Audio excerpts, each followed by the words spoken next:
Hi, Internet. My name is Aaron. What you're about to watch is a video of me being the game master for my favorite role playing game, Dread. Dread is a rules light horror RPG. Unlike other role playing games, there are no stats or no skills for the player characters. So instead of filling out a sheet with numbers and skill degrees, instead the players get sent a series of short answer questions to help them decide the personality of their character, any secrets they may have, and to do a little bit of world building, ideally before the game starts. Uh, this system is also a diceless system, so there's no need to roll any dice. So whenever a player character tries to do something, as long as it's reasonable for that type of a character to be able to do it, they succeed. For instance, a third-year medical student at a university with a good medical kit will always be able to succeed at bandaging a cut on someone's arm. Whenever there's something that's outside of the normal ability of a character, or they might have a chance of not succeeding or failing, instead of rolling dice, we turn to a Jenga tower. So, for instance, that same third year medical student, if you were to hand them a couple of sticks of dynamite and tell them to go over there and blow up that bridge, that's typically outside the normal skill set for a medical student. So instead of rolling dice, what they would do is pull a block out of a Jenga tower. If they successfully pull the block and place it back at the top per normal Jenga rules, they succeed at whatever the task is. Now, sometimes the task is particularly complicated. If that same third year medical student was trying to bandage a compound fracture in someone's arm in the back of a pickup that's bouncing up and down in a pot-hilled road, and someone is shooting a gun at them, then they might have to make multiple pulls because that's particularly difficult. So they'd have to pull 2 or 3 different blocks out of a Jenga tower in order to succeed at that task. Now, this video you're about to watch was done online, so obviously I didn't have everyone sitting around a Jenga tower. Instead of using a Jenga tower, what we did is we rolled a 100-sided die. If any one of the players repeated a number that had previously been rolled, that player would take 1 hit point of damage. Each player was given 2 hit points, and when they lost their second hit point or repeated a number for a second time, that was the scene when the character would die. This would be equivalent in a face-to-face game if a player tried to pull a block out of the tower and accidentally knocked the tower over. So in a face-to-face game, if you accidentally knock the tower over for any reason at all, bumping the table, trying to complete a skill, when the tower falls over, that would be the scene where the game master would narrate the death of your character. So, a few other rules go along with Dread. So, in addition to pulling to succeed at tasks, you can also try, if you want to negotiate with the game master, to try to put something in the setting. I want to find a flashlight. I want there to be a fire escape on the side of this building. You can ask the game master for those things, and he'll negotiate. I'll need 2 pulls, or 2 rolls in our case, in order for that thing to exist. Another thing that you can do is if you think that there might be something standing behind the door, there might be something about to jump out and get you, you can say, I would like to be extra aware, extra careful, and the game master might ask you to do an extra pull or an extra roll in an online scenario in order to represent that. Now, the final rule that you need to pay attention to is the noble sacrifice. Just like in all of those horror games, sometimes an actor or a character will sacrifice themselves for the good of the rest. This would be like someone taking a grenade belt, pulling all the pins and running into the horde of zombies and blowing up the first wave of zombies in order to give the rest of the characters a reprieve in order to get in the car and get it jump started and pull away. In real life, this would be represented by someone reaching over to the table and just physically knocking down the tower. And in our online game, someone would just say, I want to do a noble sacrifice, and we would knock over the tower. For our online purposes, the other exception is whenever someone dies or someone does a noble sacrifice, we reset the entire pool of numbers.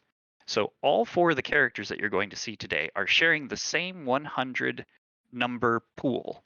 So if one person rolls a 10, and then 3 or 4 rolls later, somebody else, a different player, rolls a 10, that would be a match, and they would lose 1 hit point. And again, each player has 2 hit points.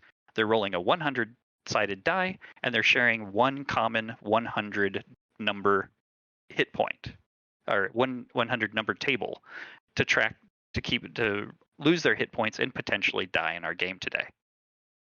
All right, that's Dread, and that's myself. So, on to the scenario that you're going to be watching. I gathered these players together and introduced them as urban explorers. What an urban explorer is an individual who likes to go and explore and record and take pictures of various urban areas that have been abandoned. Abandoned warehouses, abandoned homes, abandoned sewer tunnels. They'll go there just to kind of see, kind of poke around, look at what they can do. Typically, these areas are off limits to the public, so they do have to do a little bit of minor breaking and entry, a little bit of minor trespassing.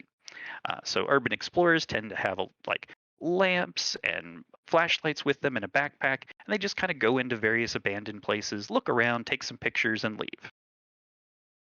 So all of our players today are urban explorers. In addition to that, they all have a YouTube channel where they do ghost hunting.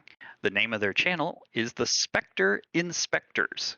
So for our role-playing world today, these 4 characters will be representing the 4 different people who are members of this YouTube channel. And they have gotten the tip from a different set of friends that this spite house is potentially haunted. So they're going to be checking out a haunted spite house. Now, if you've never heard of what a spite house is, in urban planning for a city, you typically get some weird intersections because city streets don't always line up perfectly perpendicular to each other. So we've probably all been through like a 5-way stop or an intersection that just didn't quite line up perfectly straight. Well, those streets that don't line up perfectly straight will sometimes create a plot of land that is a funny shape. Maybe it's too narrow, maybe it's pie-shaped, maybe it's a half a circle. And those funny shaped pieces of land are typically not suitable for a normal sized building. Well, what somebody who owns the funny little shape of land, little narrow piece of land, will do is try to sell that narrow piece of plot of land to someone who lives on either side. Well, if the 2 neighbors on either side don't want to pay full market value, they may haggle and try to offer less than fair market value for the narrow piece of land. When this happens, typically all the individuals will go back and forth, and the owner of the narrow plot of land will sometimes just get fed up, and to spite both of their neighbors, they will build a house. These houses will typically block a view, be an eyesore, be painted an obnoxious color like Pepto-Bismol pink, and they're doing this out of spite because the other 2 plot owners on either side wouldn't offer them a fair market value for their funny little shape of land. Thus is a spite house. There's some wonderful information and some wonderful legends about spite houses. I encourage you to look them up on Wikipedia or on Google at your leisure. I think with that being introed, I think the next thing that you will see is the various characters picking which character they're going to be. We end up with a camera operator, an equipment operator, a paranormal sensitive, and a researcher. So once again, please enjoy my friends being urban explorers, going through a spite house, and having some wonderful interactions with the ghost that lies within. I really enjoyed that Wikipedia article you linked to. I looked at it last night or this morning or whatever it was, and I was like, I had never ever heard of this. Although I've seen some of those pictures, like that one in that alley between those 2 I'd seen before. There's a couple of nice ones in Tokyo too. They're very not considered spy houses, just called very tiny houses, but they're basically a spy house. Yeah, they were the original tiny house. Yeah. Before tiny houses were cool. Is this picture, the diagram you have here, the house we're going to be going to? Yes, that's the house you're going to be going to. Okay. So you guys have done a little bit of light research thanks to, is it Vera? Yeah, Vera. Vera has done a little bit of light research, so you've been able to get the floor plans of the house. So it's 2 floors with an attic. And if you have any questions about what the symbols are. But before we get to there, we should probably figure out characters. So for the 3 of you that haven't figured out characters, you should choose from the following. We have the tech person, the paranormal sensitive, the spokesperson or face, like the person who's the lead talker. Vera is our researcher. We also have the camera person or the athletic friend, the guy who lugs all the gear. I like the paranormal sensitive person. Paranormal sensitive. All right. Thinking of Otto. I am going to private message you some questions, and if you would fill those out. Okay. and then message them back to me. And you are... Okay, got it. And the reason why I'm private messaging you is because some of these questions may not be public knowledge. So as you're filling them out, these are questions about your character. And then I will have you introduce your character, and you can tell everybody what is commonly known about your character.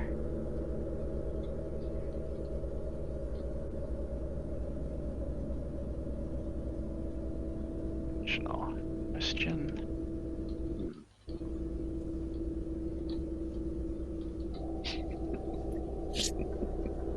I was looking on the deal on Vera when she wrote under there.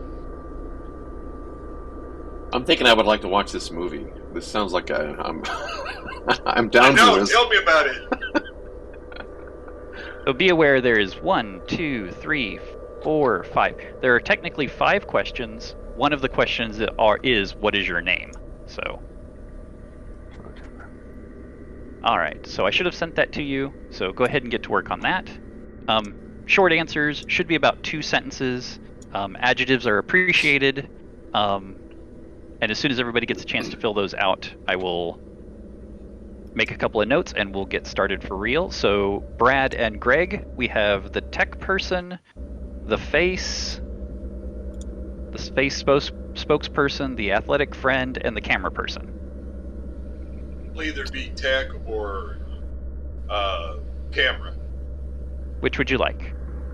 I'll let Brad choose if he wants one of those. This is the hardest part of all of this. I love just being given a character and then occupying it. I mean, I can do that. Athletic friend sounds off type for me, but that Sure. could be. You want the athletic friend? I tell you what. I'm gonna go with the camera guy, and maybe Greg can be the tech guy. So anybody who's not here is just gonna be an NPC, or they're just not here. They're just not here. It's just gonna be the 4 of you. Okay. Well, we gotta have it on film, technician. or it didn't happen. So Right. That's absolute truth. That's the first deal of ghost hunting. Has to be proved or it didn't happen. I'm trying to metagame by being the athletic friend, and I'm like, Well, you just get to carry all my junk. And set up any cameras we set up and so forth.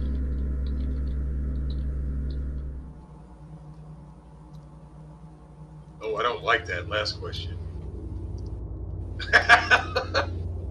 You can thank one of your fellow players for that. That is not normally a question I ask. Intrigued. Okay, I don't even know how to answer these. Dang it, in email. Oh, there I go. Never mind. Okay. Boy, I'm acting stupid today.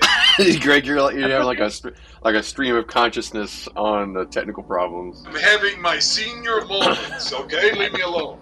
That's okay. We'll get there. If we were sitting around a table, I'd hand you a piece of paper, which would be a lot easier. But that's Well, okay. yes.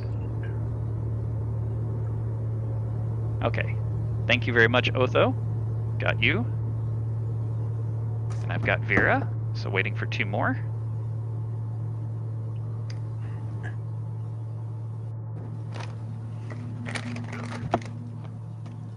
Yeah, you guys are doing fine. While you guys are answering that, yeah, just to kind of go over it again. So yeah, this is rules light, narrative heavy. Anytime something would be difficult or out of your normal range of skills, you'll be rolling a D100. We only have 4 players, so I'm going to give everybody 2 hit points. So you can repeat a number once and be fine. But if you repeat a number a second time, that will be the scene where your character dies. Oh, that's nice. We will only reset the common pool of 100 numbers when someone dies. So if someone loses 1 hit point, we continue to use the same pool of numbers. We don't erase them, we keep using them. And then when someone actually dies, we will reset the pool. Okay. So you can make a mistake once, but if you make a mistake twice, or if you repeat a number twice. I have a question for you that I'm going to private message you about. Sure, that sounds good. See, I'm stream of consciousing my own technical issues as well. No, that's fine.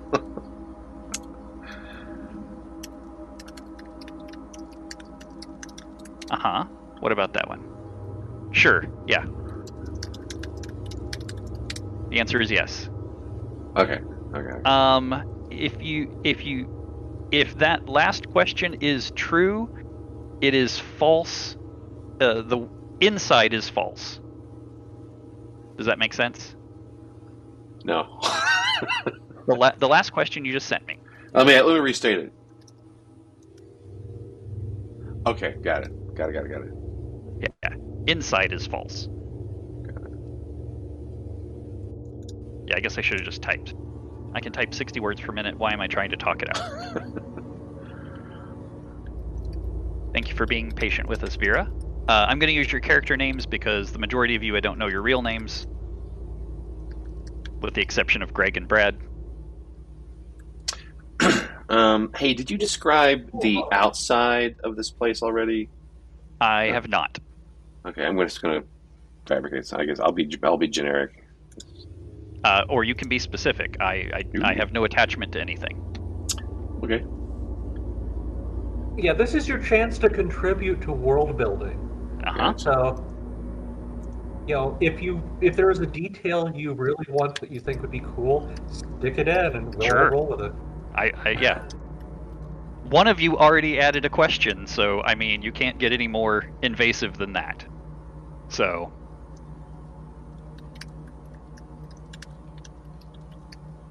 Which is why it helps that my questionnaire got in early.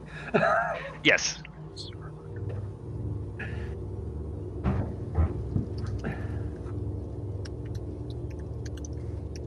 And I love it. I love the addition. I'm like, yep, I am totally gonna run with that.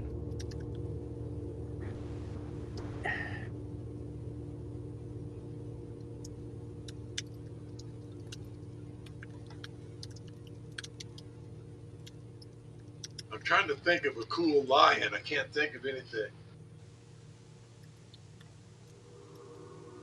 It doesn't have to be cool. It can be lame. This is just a one-shot.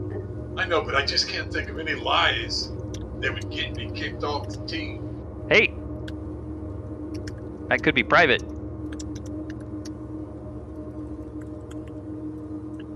Yeah, it's definitely going to be private. As in, you may not say it out loud when you introduce your character. That's I know. kind of private. Oh, yeah, absolutely.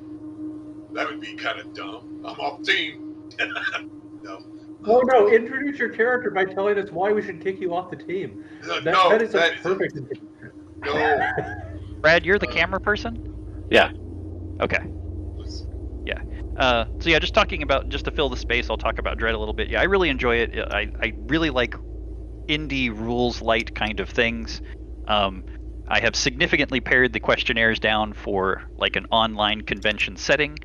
The rule book says you should have a 13 question questionnaire, but I have found that like 10 to 13 questions tend to like start stepping on each other and just kind of like rephrasing. So I have pared a lot of my questionnaires down to about 3 or 4 questions, most of which are something about your background, why you're doing what you're doing, something that gives a specific chance to world build, something to put something in the world, and then typically something that it's either a dark secret or something that I can use against you.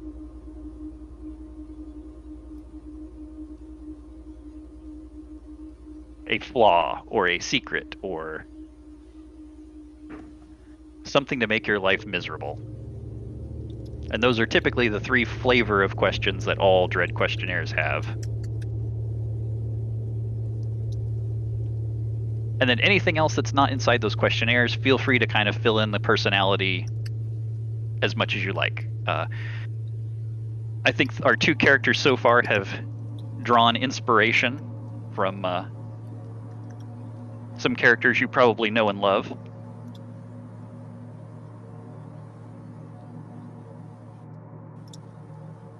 Okay, I'm pasting back my answers in that private message. Go for it. All right, what do we got? Is that pronounced Sprax or Sparks? Sparks. Sprax. Sparks. I don't want to make any assumptions. Maybe my days. friends call me Sprax. I don't know.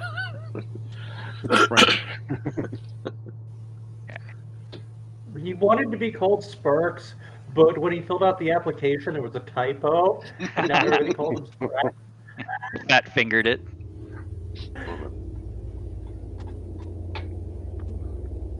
The problem is I'm going to remember Sprax more than Spark now. That's all right. That's all right. You've just been renamed Sprax. I'm sorry.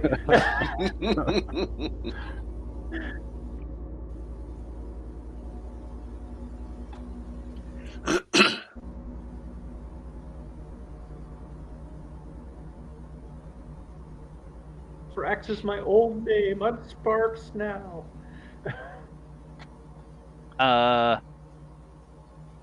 Sparks, can you tell me the second half of the question? I got the what, but I didn't get the.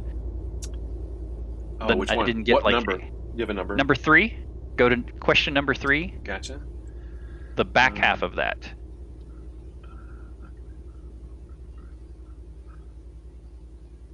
Thought I got the who, but not the how much. All right, hang on. I got this. Okay. What are all the? I forget the 7 deadly sins. All right, gluttony, pride, I guess. What else is it? I don't even know. Envy. Oh, envy. Lust. Yeah. Yeah. Wrath. Wrath is a good one. Yeah. Wrath Greed, is also in sloth. And of course, pride, the deadliest of them all. Yeah. Okay, I got gluttony, pride, envy, lust, wrath, and sloth. 2, 3, 4, 5. That's 6. There's a 7th one. there. Pride, sloth, wrath, greed, lust. Greed.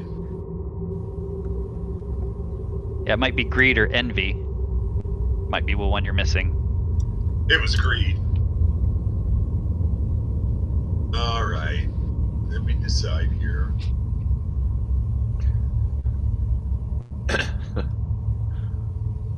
And I really felt that I just noticed the Ghost Facers thing in the chat, and I was like, I really wish that they. I mean, I know they came back every couple of seasons with the Ghost Facer thing for a while, and that was really. I used to love that show, but I always kind of wanted it to be more, or to maybe spin off on its own thing or whatever. So I got a kick out of that one.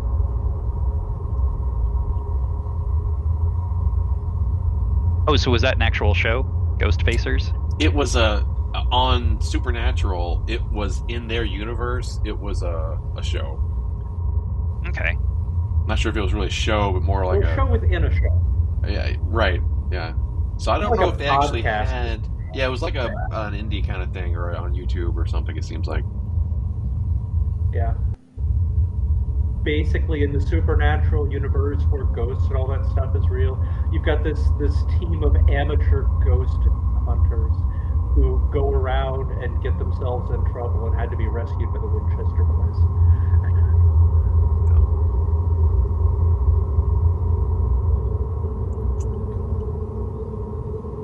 I watched Supernatural every season. I loved that show. In hindsight, it should have ended after season 5. But the then world. they would have never gotten Charlie Bradbury. And I love Felicia Day's Charlie Bradbury. Yeah, there's a lot of things. Any of Supernatural. I just watch all the Ghost Hunters shows and all that. You haven't seen any Supernatural, man. I couldn't get into it. I'm sorry. That's fair. I mean, But the teach first his couple own. of seasons I thought were kind of slow. To be fair, I think that can be said of almost any TV show that goes over 3 seasons, that it should have ended one season earlier. Okay, now if I just hit send on this, it should come back just to you, right? Yeah. Okay. I'm the only one that emailed you. Okay. Well, I never know. That's okay. See, if that's not good enough, I've got it.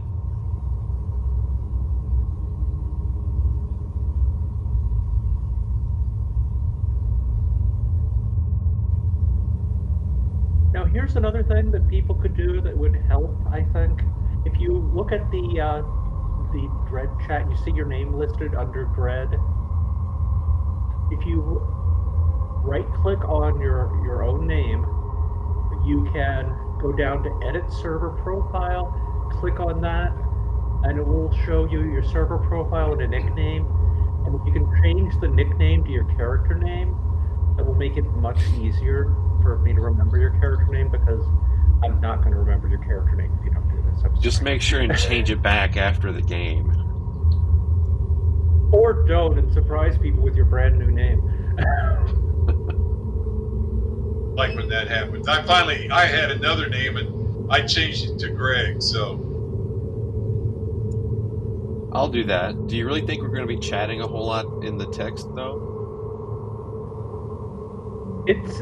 I don't know if we're going to be chatting that much in the text. It's just a convenient place I can look, so I can call out and say, Fred or Shaggy or whatever. Well, why don't we go ahead and why don't we go ahead and get on with introductions? Does anybody want to go first while I make some notes? I'll go first. I'm also a fan. Real quick before you get started, you've been with these guys for a while. You've been with them for like 6 months or a year or something. Well, actually, somebody decide. How long has your YouTube channel been up? Let's say a year. A year. Okay. Your YouTube channel established. It's a big first anniversary. Perfect. This is your anniversary. There's a lot of hype. You've been building it up for about 2 months. Somebody decide how many subscribers do you have? 12. 12? I mean, we gotta make money. 900,000 at least. This can be a passion project. So it could be 12. Let's say a month ago you only had 12, but you started hyping up this anniversary. So you've recently got a spike. You guys are up to 150 subscribers. Whoa! I mean, we're about to hit it big. Yeah, Yes, we are. You've jumped from 12 to 150. People are really looking. You've been getting lots of questions, and some attention over this anniversary show going into the Spite House. All right. Okay, and so I think Otho was going to introduce himself. Oh, so the thing I was going to say is, so just tell everybody what you would know, having hung around these guys and done this for. You've probably known them for at least a year and a half, if not longer. If you've got history going back, just make it up. That's fine. But tell them what they would commonly know. Anything that you would keep secret. Or if your character is someone who just lays it all out there and tells everybody everything, that's fine. You can tell them everything. Floor is yours. Okay. Well, I'm Otto Fan. I am the paranormal to the rich and famous. And obviously, I guess I was approached to help bring up the number of subscribers up the past year, and I got 2 more people to come and view.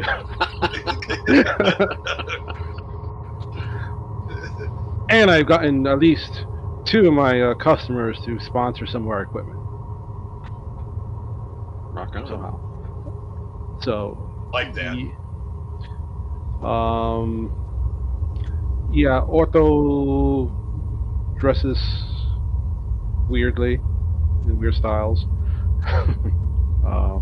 And that's basically how he goes into all the shows. He goes in with some expensive suit, which doesn't look like it should be expensive because it's just ugly styles.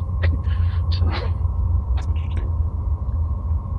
Alright, it sounds like Otho is like one of maybe the main personality on camera. And he might be, but more specifically, he picked the paranormal sensitive. So he's the one that connects with your him a lot because he's the one that's talking about. Well, I sense this and that, and so yeah, we definitely be focusing on him. I sense your death coming soon. But Yeah. Oh, no. Don't say that on screen. Even if you do, don't say it on screen. Just I guess that was part of the push for the last 2 seasons. We had to say our death was coming in soon. I sense someone's death. That really drove up the subscriber count. Okay, who would like to go next? oh man. I'll go. So, Okay. Jim Sparks Jablonski. I'm probably maybe the newest member to the team. I've only been here for a few months. The previous camera guy left. You've never really explained what happened. Some type of falling out. I didn't quite get a good answer on that. And I was looking for an opportunity, and you kind of get the impression that this is not really what I want to be doing. And I got my eye on bigger things, but this is like a gig that's maybe getting me through. So I'm not 100% committed to the cause, I guess you could say. Not drinking the Kool-Aid on the ghost thing. More of a paycheck, non-paycheck kind of situation with this. So, Well, I guess Alta will try to convert you. I'm sure, make you a true believer. Yeah. Well, I'm pretty sure Otho is, a good practitioner of the bullshit arts. That's my personal, take. Yeah. But I'm behind You're the the- camera. I don't gotta believe it. You're the Winston Zedmore of the group. There you go. Winston Zedmore, the guy from the Ghostbusters, who was like, if there's a paycheck behind it, he was the fourth one that showed up. That's right. right. Who's next? Oh, I'll go. I'm retired. Oh, my name is Ted Walters. I'm retired. And I'm really in, and have been for several years. I'm into the ghost hunting period. I've got some of the equipment, and of course his backers got me more, which I'm grateful for. Like I said, I've been collecting cameras and night cameras and EMF meters and all kinds of stuff for years. I'm dead strong. I swear I have heard and got EMPs and all this for lots of times, but they never seem to really show up on my meters or whatever, on the, like, they don't record for some reason, but I swear I've heard them. And I'll tell you that every day. I have heard them. Let's see, what else?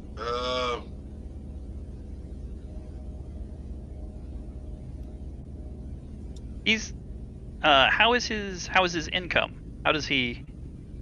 Well, like I said, it's But what percent? I have told them, everybody, everybody. I always seem to be flashing money. I'm wealthy. I have money. That's how I got all this equipment. So why am I giving you money for equipment?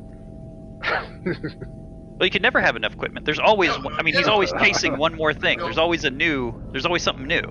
Right. What you specifically bought me is one of those setups where it has the Wii on it, and it shows up on my deal, and it tracks people or characters or whatever on the screen.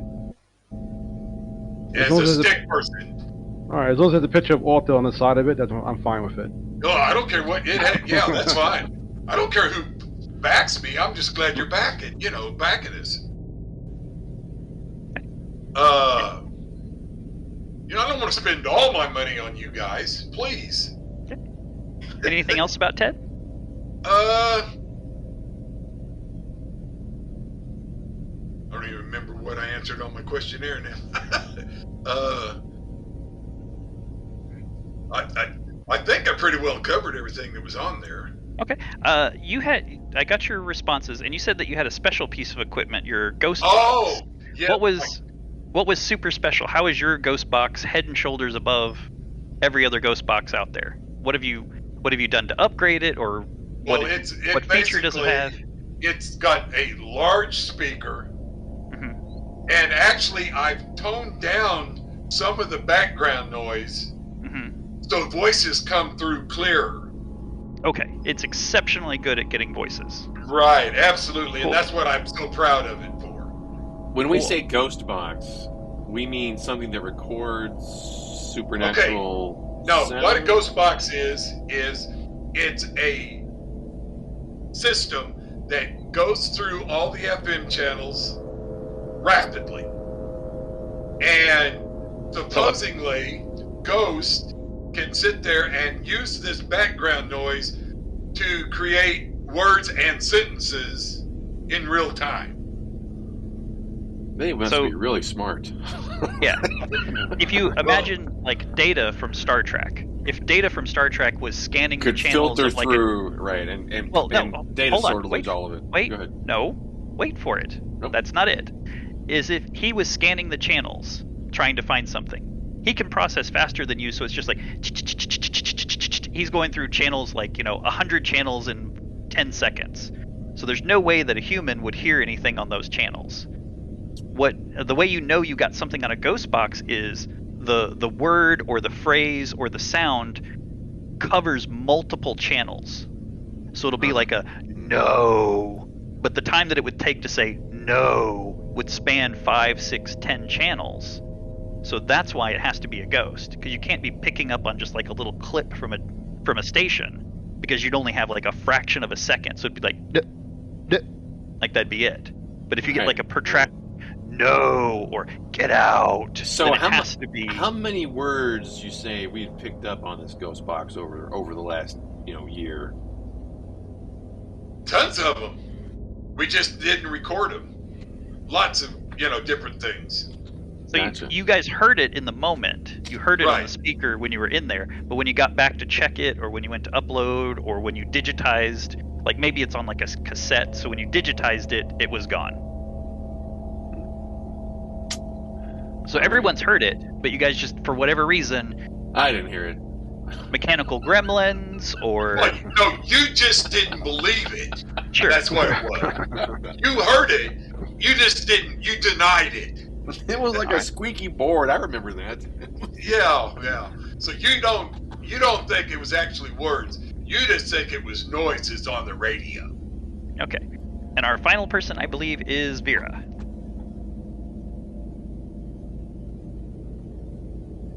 Vera, You are, yeah. Muted. This works better when I'm on mute. Okay. Vera Binkley is a short, broad-shouldered woman with shoulder-length brown hair, thick Coke bottle glasses, and tends to wear jeans and orange turtleneck sweaters. She's got like a closet full of them. She has been in the investigation and ghost hunting business for a long time. She was a teenage detective, and together with a group of her friends, they got their own bus when they were old enough to get even a learner's permit or a driver's license, and started traveling around the country investigating ghost sightings and mysteries. Mystery Solvers United, MSU. And together they set out to find ghosts, and she's become rather jaded because virtually every time she's investigated, it's been a hoax of some kind. Usually some kind of crooked real estate developer who is, trying to buy property for a song or drive up prices or otherwise manipulate the market. She'd still love to find a ghost, but she's having trouble believing that they actually exist. And for every single thing that her new friends are coming up with, she can give you a rational scientific explanation for why it's not actually what they think. She sometimes does that on camera for entertainment purposes, but she doesn't really want to argue with people, so she'll just let them blather on. Vera is a very solid researcher. She's good at what she does. She looks at the background, she finds the facts, and she brings them there so that you can, provide viewers with an actual history of the places you're going, history of events. In this case, history of the mysterious deaths that have surrounded the spy house. And there have been several. And she's Zoinks! warned you about them. Yeah.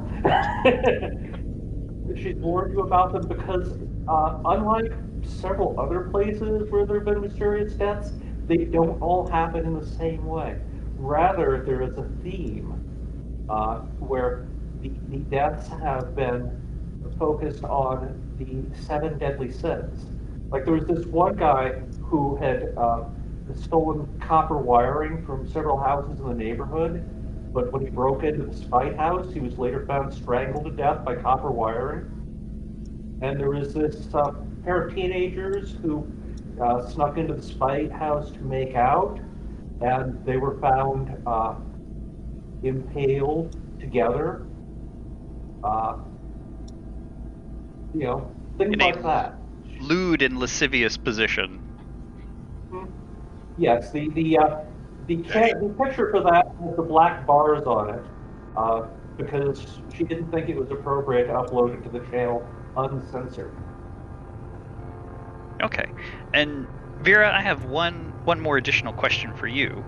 Okay.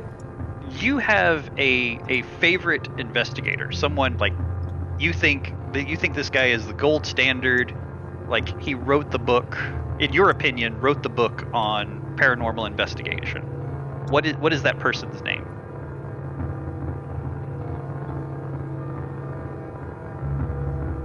I'm going to go with the classics. Sure. Harry Houdini. Harry Houdini. Great. Yeah. Not only was he a skilled magician, he was also a skilled investigator. The man set the gold standard back in the 20s and 30s. Perfect. That's what I need. That's what I needed to know. All right. One thing I will go ahead and say, I usually dress in Western boots, style boots, cowboy boots, jeans, and a T-shirt with our logo on it. Nice. Okay. Before we get really started, I don't suspect this will be a problem, but are there any topics that I should be aware of that I should handle with care? Anything that's sensitive or would care not to? An example that I'm sure probably won't come up today is like graphic things with children. I don't think I'm going to do that tonight. I don't think that's going to be the direction we're going to go. But something like that, is there any subjects that I should handle with care or be aware of? Because I want everybody to be comfortable and have fun. Well, not that it. The supernatural. But anything to do with anything that deals with kids, I abused or anything, I wouldn't want to, be involved in. But Sure, no, that's fine. That's fine. We can. Other than that, I don't think there's anything that really. I'm jaded enough that I don't think it would. Yeah, that's just a pretty clear one that people can wrap their heads around but anything at all, like gaslighting. Gaslighting is another one that I've had a request to stay away from. So anything like that, just wanted to give people What a does chance. gaslighting mean? Okay. The short version of it is telling somebody something didn't happen when it actually did. You try to convince somebody that they didn't see what they saw, they didn't hear what they said, or you didn't say what they know you said. It's a type of it's a type You of didn't see that. You didn't really see that. It's a type of manipulation, and certain people have trouble with it. That's Okay. fine. It's actually a really interesting term and the origins of the term, and we can talk about it after the Yeah. Right. Let's go up with the game. Google is your friend. All right. The one thing I would like us to get away from is rape. Okay. I'm perfectly down with any kind of consensual stuff. But, Gotcha. Rape, I would go off topic. Okay. I don't suspect that's going to come in, but good to know. Good to know. So okay. And I All right. carry an X card, so I'll put the smack down if something Sure. comes up that we didn't think about. Sure. Or you can just like those of you that are using cameras, if you do this, that'll be a clear indication. And Velma, you can private message me or anything, but I don't. With those two subjects, I don't think we'll have a problem. I don't suspect that's going to come in. So, all right. Any other questions before we get started? More or less understand how things are going to happen. If I could see everybody, just to make sure that everybody knows how to do it, if I could see everybody roll 1d100 in the chat, just so I can. Oh, Otho, that is awesome. Love that. Yeah. Okay. We get that sorted out. Okay. Come on. Now that would be it. Okay. Yeah. Okay. This is. So, Okay, yep, I see Sparks, I see Vera, I see Otho, and I see Greg typing. see if that worked. Nope. No, You it need an exclamation mark, 1d100. Okay. I guess I hit the wrong. Sure, no worries. Oh, there we go. Okay, now it should do it. There we go. All There you right. go. Okay, Beautiful. again, official roles under this post. I will make a delineation so anyone who's tracking for themselves can know where we started the numbers. All right. These numbers ain't gone yet, though, right? No. Oh, okay. Yeah. Below that post is where we're starting. Yep. Okay. That was just a test to make sure everybody knew how to do it. There weren't any questions, and then I Okay. saw everybody. Okay. All right. So once again, just to kind of set everything and kind of go over what we've established. So you are the Spectre Inspectors. Your YouTube channel has begun about a year and a half ago. Recently, a lot of explosive subscribers. 1 year ago, with your 1 year anniversary going into this Spite House. You're up to 150 viewers. There's like people who are already on, who are, you're expecting to roll out this footage like late tomorrow or 2 days from now, and there's already people who are like sitting waiting. Like, I know on Twitch you can wait for a stream before it actually goes online. You guys are actually seeing like 2 or 3 viewers just sitting there waiting, like 2 or 3 days just waiting for the moment. They want to be there the very minute it goes live to see your uploaded footage. Another group of urban explorers have turned you onto this Spite House. It was rumored to have been in the ownership of an individual who was. We're currently in Mooseburg, New Hampshire, just because I like using Mooseburg, New Hampshire. I don't know if it's an actual place. This house was. New Hampshire, probably so. Yeah. This house has changed hands a lot of times. It's had difficulty, like someone staying in it, because one of the back owners was a suspected murderer. The police, he was arrested. He was suspected of having killed about 10 to 12 people, maybe on the premises, maybe near the premises of the Spite House. This was back in like the 40s or the 50s, so it was quite a while ago. Somebody decide, are we in the 90s or the 2000s or the 2010s? Just someone decide. 2010s. Yeah. 2010. So it's very recently. So yeah, it's like 2012. So just a little, just a couple years ago, pre-pandemic. So we don't have the pandemic issues. Thank you at least for that. Yes. So yeah, back in like the 30s or the 40s, this guy owned this house, arrested for about suspected of 10 to 12. He was only convicted for 5. They found some bones, but he's suspected to be connected to a few other killings. You guys don't have official permission. You're urban exploring. You're going to go in, lightly break your way in, take some footage, hopefully get something good, upload it onto the channel, enjoy fame and glory and tons of money and fame.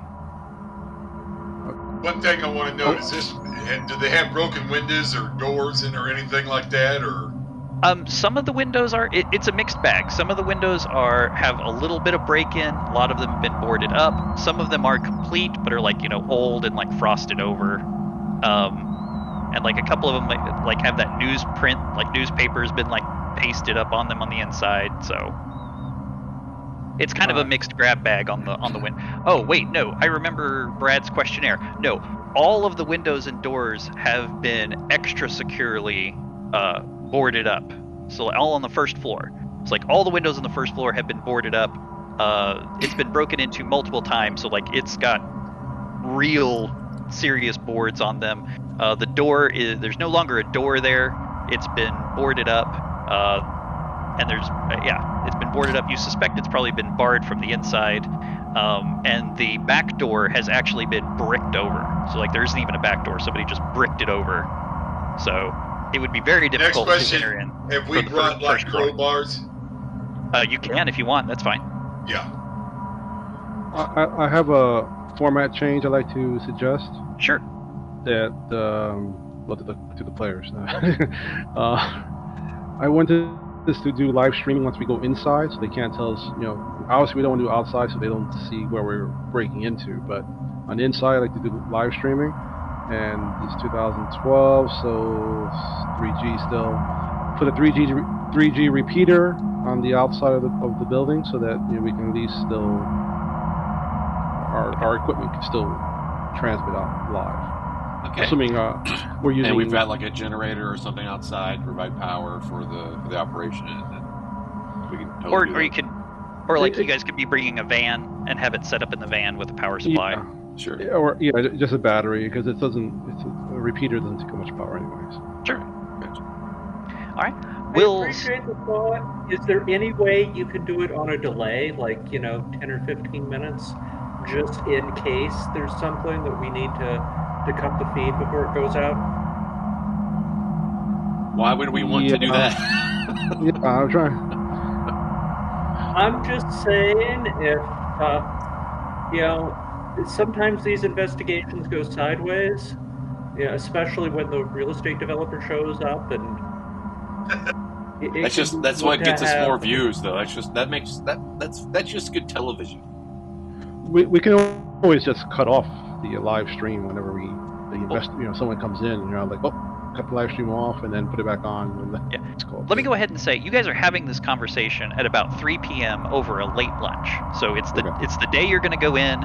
It's 3 p.m. You're having a late lunch, and we'll just pick up right there. So all of you are kind of gathered around, doing last-minute checks, kind of going over things. So yeah, continue the delay discussion. Okay. All right. Yeah, you can always just shut off the live feed. Yeah, and lunch is going to be a nice place. No McDonald's. Stop anything that has already gone out. Once it's on the internet, it's on the internet forever. Speaking of format changes, I would like to recommend that if there's a way to do this, lower the volume of the bot ambience by about 10%. Is that something you can do it by yourself? Yeah, yourself. You can go right-click on it, and you just choose user volume, and you can lower it down. I already did that myself. Gotcha. To like 42%. Yeah, if someone can't figure out how to lower the music, tell me, and I'll stop it. But yeah, if you right-click it, you should get a volume slider. Okay, so he's here as the bot is here as an attendee, and that's that attendee's audio, and we can mute it or do whatever. Okay. Yeah. Okay. Who knew? All right. Yeah, if you right-click it, you should get a slider for user volume, and you can just increase it or decrease it. Gotcha. Okay, well, I'm glad that happened. So yeah, I have mine set to like 20 because I need to be able to hear you guys. Right. I'm assuming that we're going to be hearing ghost sounds to that bot too. No, it's just going to play creepy music. I'm not going to. Okay. I don't have any special. Yeah, I don't have any special ghost sounds. It's just playing creepy music. Okay. Or is it? Yes, right. All right. So yeah, So when you say Barbs. fancy, do you mean like table and napkins fancy restaurant, or is this just like the Cheesecake Factory? Because the Cheesecake Factory is better than. No, it's not like the Cheesecake Chipotle. Factory. Oh, Alto it's a does not go to a cheesecake factory. No, Alto okay. goes to a real restaurant. This is Carmine's. Okay. Okay, yeah, but we're in the Mooseburg or whatever the hell, right? Who There's knows? that's fine. I'm sure there's a good restaurant in New Mooseburger. There's one. There's one. Yes, There's probably a serving restaurant. burgers. Apple They serve restaurant. moose. I mean, come Yeah, on. I'm having a moose steak. So Yeah, It is the fine dining restaurant in Mooseburg. So that means you guys are probably like off of the main drag. Whatever the main road is, right off of there at Carmine's. Having a nice cloth napkin lunch, late lunch, about 3:00. So. All right, rock on. So I'm trying to tell you that the tech stack for this live thing you're thinking about doing for the night is just not reliable. I just think that it would be that the tape is the way to go, and air it the next day. That way we get a chance to clean things up a little bit. It lets me edit out. Greg, you didn't change it. What's your character's name, Greg? Ted. Ed. It lets me edit out Ted's farts and whatever, and I'm just saying it's quality we're looking for here, and I'm just trying to up the game on this anniversary episode. Is all I'm saying. We go live, and then all that is thrown out the window. But if we were to stream it and we can get more viewers and for a long stream, we can get more money from the Google. I'm assuming you're using Google. I'm not sure what 2012 streaming is nowadays. It's been too long. But, 2012 is the Twitch? dark ages for streaming. Yeah. Twitch was big in 12. Really? Really? Oh, I think so. Okay. I guess. Yeah. I mean, it may not be Twitch, but that just. Anyways. Shut up. I thought it may have been Twitter, but I don't know. There's a T in there somewhere. Yeah. So I'm just saying that it's going to be less reliable, and I mean, we can do whatever, right? But I'm just saying. Well, we can agree that it could be less reliable, and we always can put out a new stream of the highlights and so on. I don't know. All right. If everyone's comfortable with that, I mean. Well, I personally gotta don't think because they're not gonna be watching till tomorrow afternoon or something, and we're gonna be doing it tonight. So undoubtedly, we've said it that we're not gonna be live. This would have been a good idea if we'd publicized it beforehand, maybe, or if we had like a patron thing where they could, Get give early us money for access to the live stream for early access. We could probably get at least 5 or 6 people to pay for that. Yeah. Yeah, if we want to do that, that's fine. But then it's not tomorrow, and we're gonna be doing it live, and that's fine. I got no problems with that. I'm just against it. I'm just against it. I don't think the money's going to work out. I think we're going to lose exclusivity here. I think the tech stack's not reliable. There's no upside to it for us. Well, the exclusivity part, yeah, that bothers me. So yeah, I have to agree with that part then. All right, great. So not live, tape. Not live. All right, Beautiful. all right. That'll work. But we'll still keep the repeated there and have the van as our backup Oh yeah. recording device. As normally happens, batteries die, and we have to go out and get another battery. So the van's got to be there. Yeah. That's our power. We're the van, and that's where the gear is, and the van's definitely there. So, Fortunately, okay. because of the shape of the house, I mean, the point of the house is practically to the street. So it's not like we're going to be that far from the van. Hey, as right. an alternative, and this I did know that did not come from me; it came from another source. But I'm just going to say, as an alternative, and something that's probably more 2012 appropriate, we could live tweet it, right? So we could have somebody on the team tweeting, as we discover new things, right? Something like that. Oh yeah, I would be happy to volunteer to live tweet it, because I mean, you're going to be busy running the tech and running the cameras, and you're going to be busy on camera. So I think if you want, I'm happy to live tweet things as we find them. In fact, that's probably what we do anyway. right? Okay. As some sort of intermediary, early stage, pre-Twitch big time type of thing. I don't know. Where it's, like he was saying, it's almost live, but it's not quite live. It's something that So- people can. It's something that social media can grab onto and make go viral. And maybe there's pictures or maybe whatever. Just saying. Yeah, and then a little. Yeah, I mean, you pull out snippets, pictures that we've got of what's going on, or brief sound clips. I can add them to the feed. That's not a problem. And that way, we're being selective at what we put out. We can tease things and save the big stuff for the full broadcast tomorrow. Okay. Everybody did get rest because between the exploration and preparing the broadcast, we're not going to get much sleep tonight. Yeah, everybody could. Yeah, this could be like your brunch is your 3 o'clock. So you guys all slept in till like 10 or 11 o'clock and just barely got up. Well, I'm sure we have like snacks and everything. I'm sure Arthur would have brought his snacks. Actually, I'm not sure we should bring snacks. Remember I told you about the murders being 7 deadly sins? Gluttony's a sin, guys. Okay. Well, you can eat snacks without gluttonously eating snacks, right? I'm bringing some free snacks. Be careful. I don't know. I've never seen in any shows I've ever seen on TV, I've never seen them eat snacks, but that's beside the point. If you want to bring snacks, bring snacks. It's off camera. Yeah. I'm bringing coffee. Because you remember the potato chip incident? We do not want to repeat the potato chip incident. Does anyone hear that sound?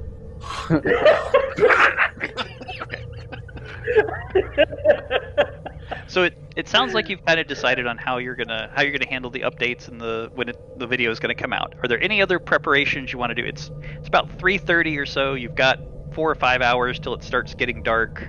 I'm assuming you're gonna go in after dark. Any special approaches? Anything special you want to do for the next 4 or 5 hours to get prepared? Just to make sure everything's new batteries and all that kind of stuff. We've established a kit, I'm sure, over the year, however long we've been doing this, of crowbars and screwdrivers and hammers and straps and whatever, a ladder. I'll assume you've got like basically like some basic hardware, some basic tool belt kind of things.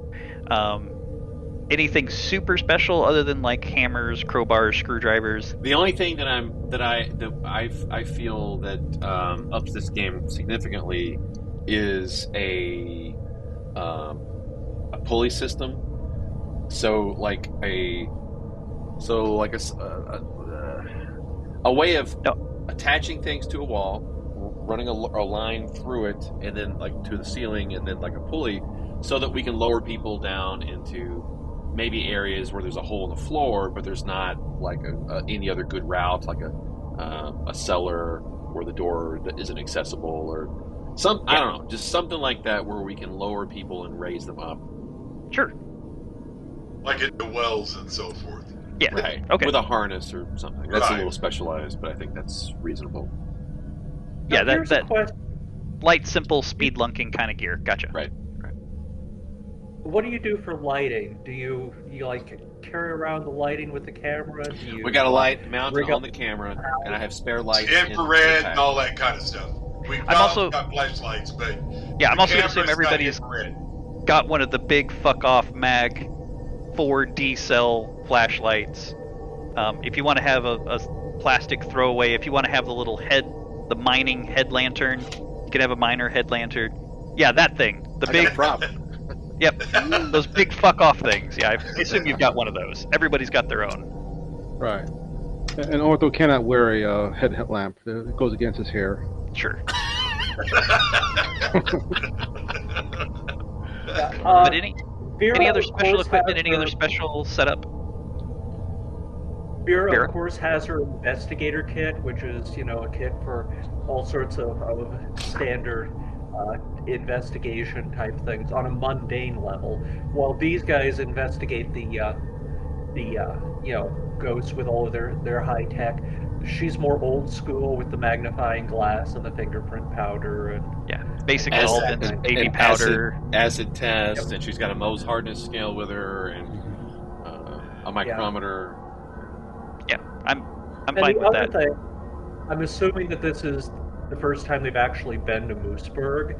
If you guys are okay with it, while we've got a few hours and the local library is still open, I want to go there and check the newspapers for any stories or anything that might be related to That's great. the Yeah, I was going to suggest that too, spite. because I wanted to know more about the this murderer back in the 40s. That sounds Okay. great. So yeah, I'm going to I've done spend. more research I could online, but a lot of these places just haven't put their old newspapers and things online. So I want to check Right. that out before we go in. That sounds great. I am going to be getting B-roll footage of the town and to establish the character of the town for editing when we put this together later. For our broadcast, right? And some outside shots during the day of the place and that sort of thing. Okay, cool. That's going to bring us to our first roles. Vera, so you want to go do some investigating in the old archives of the news.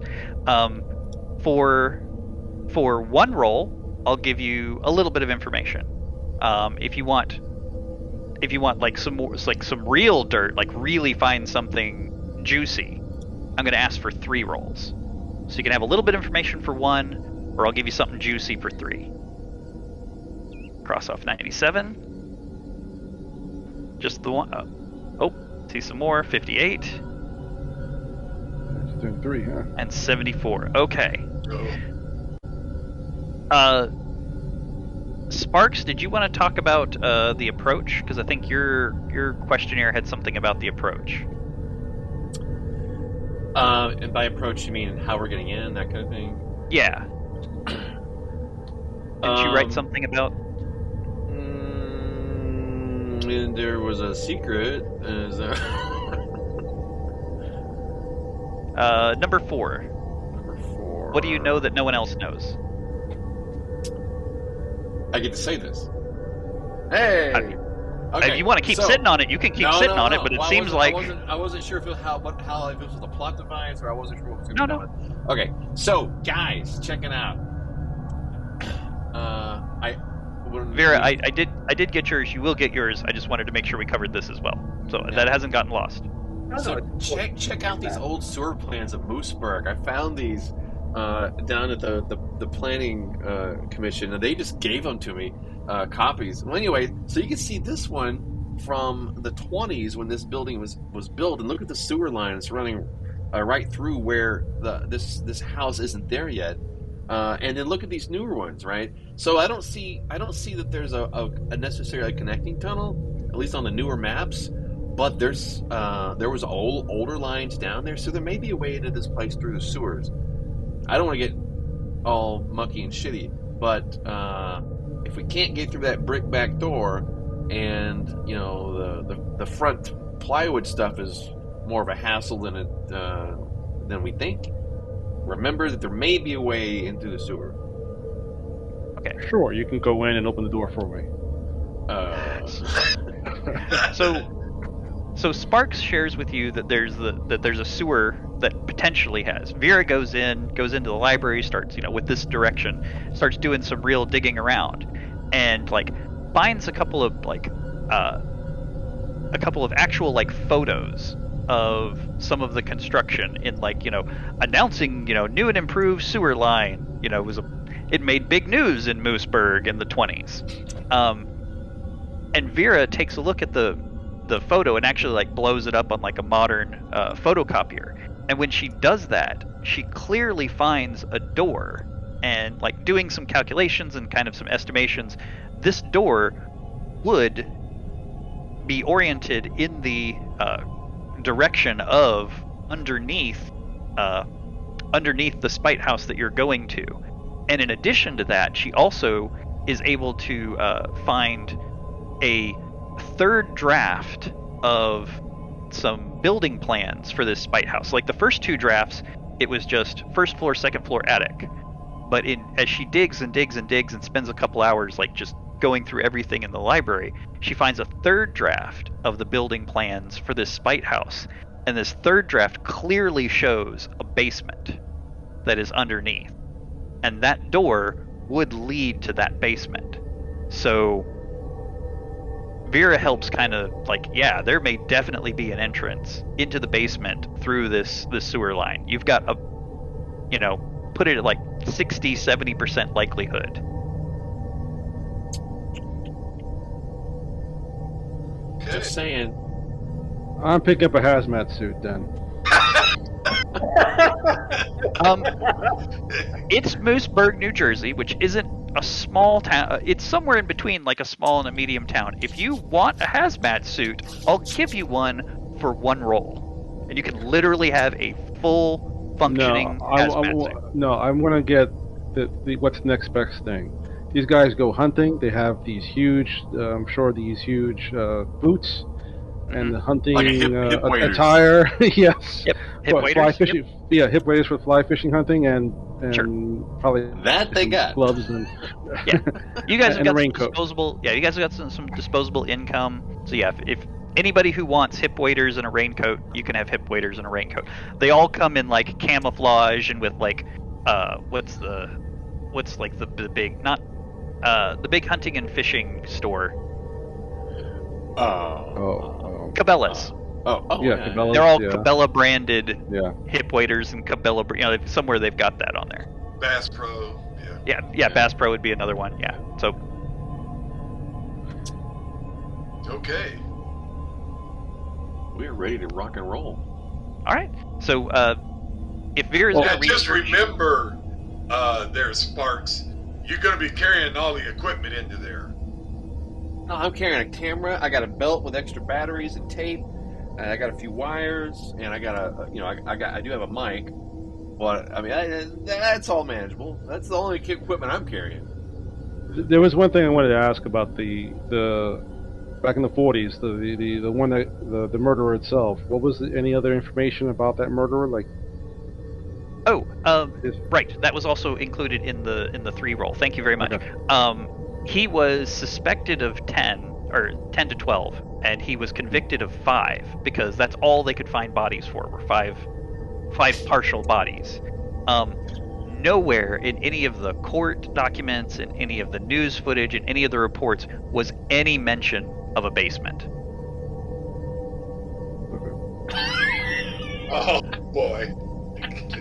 Okay, and have there been other mysterious deaths associated with the house since those murders, or were those murders the only deaths associated? Those murders are... Well, you mentioned some murders. Were your murders back in the 40s, or... I was thinking that there were things that had happened more recently, but I am willing to say there were things that happened in the 40s. No, you said they were recent, so they're recent. Okay, so we've got a period of time from like the 50s to about 2000 where there were no murders between like 50 to 2000. They were only like, like there's some rumors around town. Like you speak to some of the locals too. You ask some questions from the locals without getting too suspicious or too pushy. And some of the locals are saying like, oh yeah, like kids go in there sometimes, and like some of the kids get sick, or an older somebody in their 40s went in there once and then died of natural causes like 2 months later. So like there's rumors, and of course it's the spooky old house. So all the kids are convinced that it's haunted by ghosts, and all the like, oh yeah, my grandmother saw a ghost there when she was a kid, and things like that. Oh, I've seen a light on in the middle of the night, but nobody really lives there. All your standard gossip about a haunted house in a small town. But then we get to about, like 2004, 2005, and it's now like 2012. I think that's what we said. But whatever time it is now. So starting at about 2002, that's when the murders that you were describing, Velma, started happening. That's when, like, the 2 lovers were found in a compromising position. somebody was found like face down in like a big pile of rotten food, like they had been eating a bunch of rotten food. And there's been about three of those. There's been about three of those murders recently. There was the lovers was one, face down in food was another, and then there was another. Then the third one, the person was not found in the house, but was found like in the alleyway behind the house. And there was like mirrors and broken mirrors that were beside the body, and like the face had been like cut. So like under the eyes had been cut, the nose had been cut down, the chin had been cut and shaved. Like the person had like the double chins, like so like part of underneath their chin had been cut away, and like their love handles had been cut off. And that was found in the alley with like some smashed mirrors behind the house. So this, and that's all recent. Yes, that's all. That's like in the last 2 to 3 years. Those This have been place yeah. needs to be demolished. But in every case, like it was, it was deemed either an accident or like self-inflicted. Like the individual that had been cut with the mirrors, like all the mirrors and like a knife was found and it had their fingerprints on it. The two lovers were found alone, and it looked like just like a rotten beam had like pinned them in place. So all they seem like just like no other fingerprints, no other forensics had been found. It just seemed like accidents and acts of God and self-inflicted wound. And just because it's Vera, and Vera's been, this is not her Sure. first rodeo, she has also found out, who owns the Spite House and the houses next door, or has a financial interest that would be served by something happening with the Spite House, because Absolutely. Yeah, because that would to just foster that up.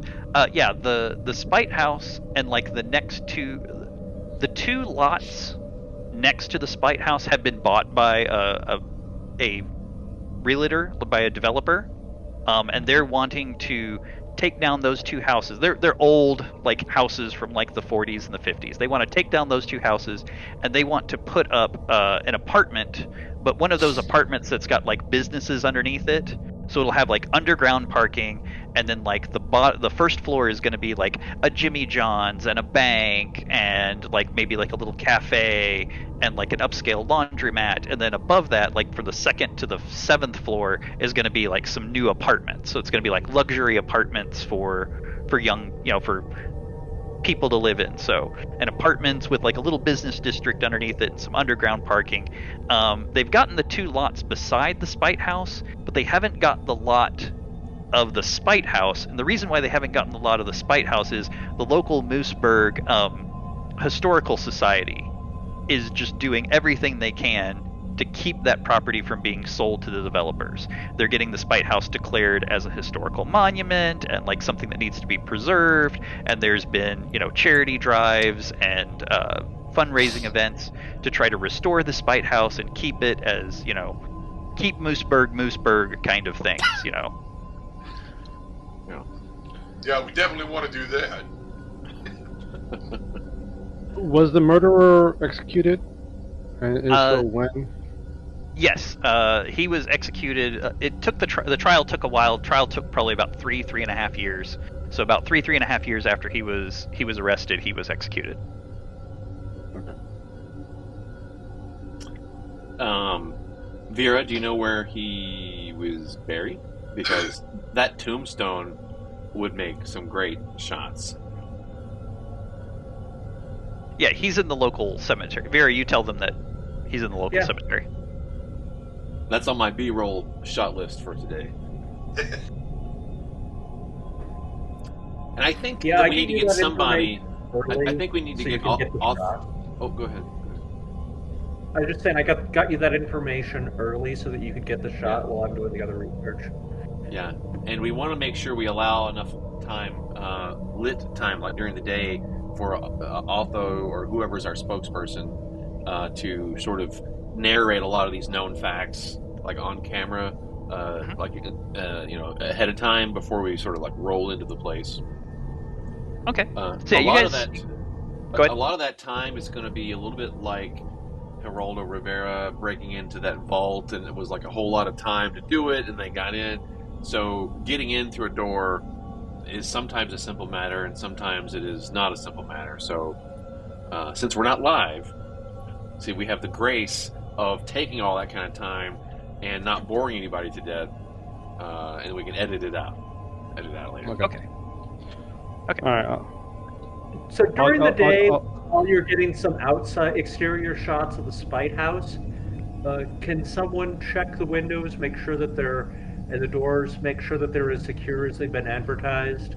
Because if there is an easy way in, we should probably know that in advance. Yeah, okay. I'm sure several of us will be there. We can check that. Yeah. Just to keep suspicion down, like one person in the middle of the day just goes and does a walk, and you do a walk around the perimeter. Who wants to volunteer? Who wants to, on their own, go take a walk? Okay, Sparks. So Sparks, you don't want to keep too much suspicion, because I mean you have been like asking about rumors, and you don't want to appear too much, raise too much suspicion. You take a walk around. Everything looks okay. Everything on the first floor is it's sealed up as tight can be. The Historic Society has been trying to kind of preserve it a little bit, so it's well boarded up. They're not just like cheap little nails, like they've really like multiple screws. Like it would take a genuine amount of effort to get in. The back door that's been bricked up, like it looks good. It doesn't look like any of the bricks are falling out or anything. You do notice there is a tree in the yard, so like you could probably climb the tree and get up to one of the balconies of the second floor, and maybe you could get through one of the doors a little easier on a balcony than you could the doors and the windows on the first floor. And then there's also entering through the sewers. But yeah, the first floor looks super solid as you can make it. This is a 2-story. Yep, there should be a first and a second floor with an attic. So 3 sort of. 3 above ground floors. Right. And then we think there's a plan for a basement. Right. Got it. The basement looks basically just like the attic. I can post a picture of it, but it's literally the same picture, just with the word basement on it. Gotcha. And I kind of feel like after doing this for a year, that we have a kind of rope ladder that could be hung from the second floor if we end up going in that way in the van, just because sometimes you do have to go in from a higher entry point, and that way only one person has to make the difficult climb. Sure. Yeah, sounds great. Do I see that the second floor is boarded up from down here? Like taking a look, like it doesn't look like it's been boarded up. Like the doors look closed, the windows look intact, but each porch, there's 2 porches on the second floor. Each porch, the door is closed, and the door looks intact. Well, I assume that's how we're getting in. I also assume that they didn't really want to keep people out of here, or they would have boarded up that door. So, I mean, you have to climb a tree and so on and so forth. But anyways, yep. That's right up our alley. Sounds good. When so mentally thinking through this, right? When we do that kind of thing for the gear that we bring with us, we don't bring the gear, like out on the tree limb and stuff. We will like raise that up. We'll make a pack and we'll bring that stuff up. Sure. I'll be watching other people do it, so we have footage of people doing it, and then I'll bundle it up and we'll get it up there, and then I'll come up. Okay. Sounds good. It's also just one story, so I mean, you could theoretically, if you had it in like a backpack or something, you could just throw it up to someone. I mean, that's only my equipment. Stuff's expensive. Yeah. I kind of feel like Sparks and Ted make a production out of getting the equipment up the 1 story securely, and that those 2 are the only ones who do it. Because they're not going to trust anybody else with it. Sure, that sounds good. Okay. I don't climb well. To keep us moving forward, so you guys finished up lunch about 4 o'clock. Vera needed some time to do those research. That's probably going to take her 2 or 3 hours, plus moving around, scouting out the place. So if that is all the preparation you want to do, because obviously you guys can go in different directions, the research and everything and scouting the place will take us to about 7:30, 8 o'clock. It's late spring, so yeah, it's probably starting to get dark. Aaron doesn't know what time sunset is based on the seasons, but I figure late spring is about 8:30. Does that sound right for sunset? Yeah, sure. Okay. Let's go with So all of that will move us to about 7:30, 8 o'clock. So it's just the sun's just starting to set. It's starting to get a little low, get a little darker. Street lamps are starting to come on. So any other preparation for pre 7:30, or should we go forward from 7:30? I say I'm go good. on. Okay. All right. 7:30. I'm assuming you guys have rented a van or some kind of SUV that you're hauling all your gear in and everything. We didn't rent it. We own it. It's Sure, that's fine. Yeah. It's got the, on the side. Got the, Well, I'm going to give we you have that. the advantage that the building next door is owned by the developer, so it's not currently probably inhabited. And if we park the van in the right place to block line of sight, that's going to minimize people seeing this to just the point where the person goes up the tree above the van. So we're going to have a very limited window of time to be spotted. Yeah. So you guys aren't dumb. So I'm going to assume that you don't actually have it printed on the van. You've just got a big magnetic sign. So when you want it to be there, you slap the big magnetic sign on there, and when you don't want it to be there, you take it down. Because this is a small town. Yeah, but who cares, right? I mean, they don't know anything about us or what we're doing. And all they know is there's a weird van with that logo, and what does that logo even mean? Right, but just in case, you don't necessarily you don't want to get caught, and you're a new van in town that nobody's seen before. Logo, and we've got a big magnet that goes over the word Spectre that says home. There you go. When we want to be stealth, we put home over Spectre so Love that we're home inspectors. Love it. Sure. But just be aware, it is a new van that people aren't used to seeing around town. So the takeaway here for me was I wasn't quite thinking this, but what you're saying is that we are constantly concerned about people finding out what we're doing. The concern which you guys have run into is it's a small town, so if weird stuff happens, people are a little skittish and they start calling the local police to say, "Hey, I see a van that I've never seen before, and it's camped outside of Miss Myrtle's house. Can you want to come and check this?" So you don't want to raise too much suspicion because you don't want police coming around asking questions before you do breaking and entering. Just sounds pretty good. It might make. Yeah, fair enough. I don't know what people who do this professionally, if they just simply do this between the hours of 1 and 5 in the morning to avoid what people happens is we sit there and get permission, or we are asked to go there. Normally, that's not what we're doing here. We're a group that's just sneaking in, and we're not supposed to be there.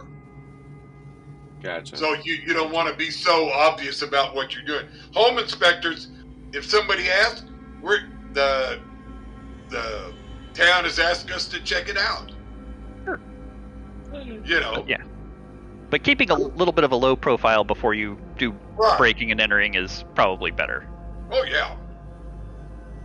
If that all being the case, maybe there's no logo on the van at all. The logo is fine, except Vera suggested. Vera suggested we just have a magnetic sign that we place over the Spectre, and it says home inspector. Okay, we show up. It's dark. Do you guys approach? There's an alley behind it because that one body was found in the alley. Do you want to approach the front or do you want to approach the alley? There's a sewer entrance 2 or 3 doors down. If you want to approach by sewer, nice big manhole. So, in my mind, this was between 2 other buildings, and I mentioned that in my write-up, but I am really kind of good if this is some sort of freestanding thing. But to to imagine. Yeah, it's so I it's see the between two rectangle. houses. Yeah, it's Okay. between two houses, but it does have a yard, so it does have a little bit of a yard. Gotcha. Yeah, I see the thing there. Ultimately, the question is, can we to get to the back? Do we have to go down the street and down to the middle of the alley and then come back around, or okay, all right. Well, I mean, yeah, you could park in the front and walk to the back. I'm basically Well, you could that's park the in the front question, and walk though. to the back, or We whatever you like. we can get to the back from being in the front. Okay. Yeah. The advantage I think of parking in the back is parking in the back it will be is less noticeable. yeah. The I'm advantage on of that parking in the front is it will provide a bit of screen to anybody looking from across the street to any activities we do in the yard. So it's a judgment call what you want to do. You could also wait till later at night when it's like fully dark. I just wanted to give you the chance to approach as the sun was setting. Okay, the only question you guys can start at 3 a.m. if you want. Like, it's up to you. So we definitely aren't wanting to come in through the sewer, right? Is that what we've determined? Are we sure? Only if we need to. Okay, all right. Actually, guys, we've got some time before it's fully dark, and it's probably best not to make the initial foray in the sewer when it's fully dark. So why don't we pull up in the alley, check out the sewer, and see if there's an easy access route that way. And, worst case, if we fall in the sewer, we get smelly, we have time to go home and take a shower before the show. Yeah. Plus, it's interesting that the basement has been lost almost in the records. Right. So we can start with the first mystery on that part. All right, I can get behind that. All right. I can too. Sewer it is. So it sounds like 7:30. You guys park near, maybe you park the car, maybe park the van in an alley, and then like grab your packs and like head over to a manhole cover. Probably wait till the sun's just setting, so like about 8:30 or so, when it's just getting dark, because 4 people running up on a manhole and like jumping down a manhole. Maybe not do that at sunset. Maybe wait till it's like the first official dark hour. Sure. Makes All right. sense. So it's about like 8:15 or so, and you guys, everybody's prepped, everybody's ready, and you're gonna bolt for the manhole cover, kind of throw it open, get down it as quickly but safely as you can, and then re-put the manhole cover back on, and then turn on all the flashlights and start heading in that direction. Is that what I'm hearing? Right.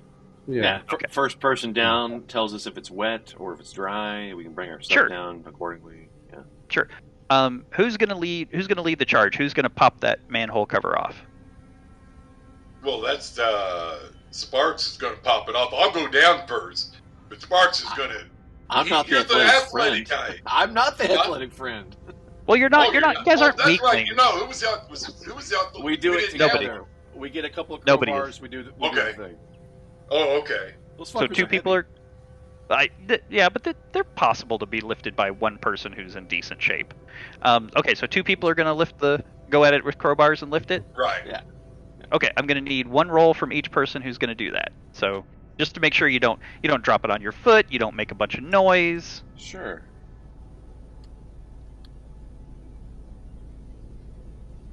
So Sparks gives me and who else is rolling? Okay, I'll go ahead and roll. I don't care. Okay. So Sparks and Ted run up. A 56. 56 and 58. The 50s are becoming dicey. Okay. 74. That is one of our repeated numbers. So something does go wrong. Okay. For fuck's sake. God damn it. You have 2 hit points, so that's okay. But something goes wrong. So Sparks gets up there. Sparks gets his crowbar in there and lifts.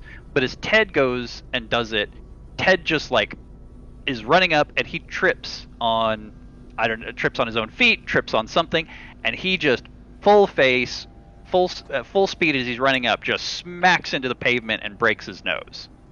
So comes Breaks? up Dang! I mean, it's like boxer crooked. you know, full direct, all impact right onto the face. There's like some scratches and like some light scratches, no big deal. You're like brushing gravel off of your face, but yeah, your nose is like askew now and is starting to like actively bleed a little bit. You guys want to keep going? You guys will get down into the sewer. Do you want to take care of this in the sewer, or do you want to retreat to the van to take care of this? If you want to keep going forward, you'll get into the sewer. We gotta keep going forward. Okay. So Ted just kind of like, no, I'm okay. So, and you both get there, get your crowbars, pop it off. You know, he like pulls a handkerchief or something out of his, and he's just like holding it to his face and doing this all one-handed. You guys get it off. Everybody comes down. Everybody files down, and like Ted just kind of like sits on the side. It's not full of sewage, but I mean it's moist. It's got that lovely sewer smell to it that we all are imagining. But there's at least a little dry spot that Ted sits down on. There's a little bit of there's a piece of cardboard that's only a little damp. So Ted takes a seat on this slightly damp cardboard, and he's like, trying to mess with his nose. Ted, do you like do the groaning and crying and yeah? Do you do the crunch and like reset it? It's that bad? It's like it's obvious. Are you filming it? I mean, really went face to asphalt. Man, that's rough. Damn. You got to. Okay. I'm the last one. Did we close that manhole cover? Yeah, you're able to pull it back over. It makes some noise, but you don't think you're seen. No. Oh man! All right, I try to reset it.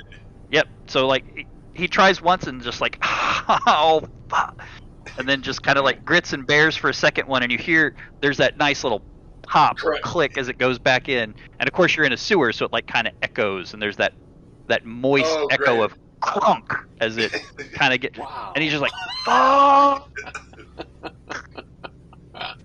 Man, I hate when that happens. Yeah. Or wait a minute. Well, I hate when I'm zoomed in. Yeah.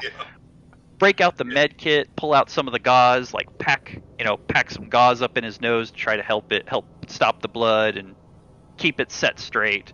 And it takes, he probably pops a couple of ibuprofen or something, because it fucking hurts. It fucking hurts. Some on-camera narration of what's going on. Yes. I mean,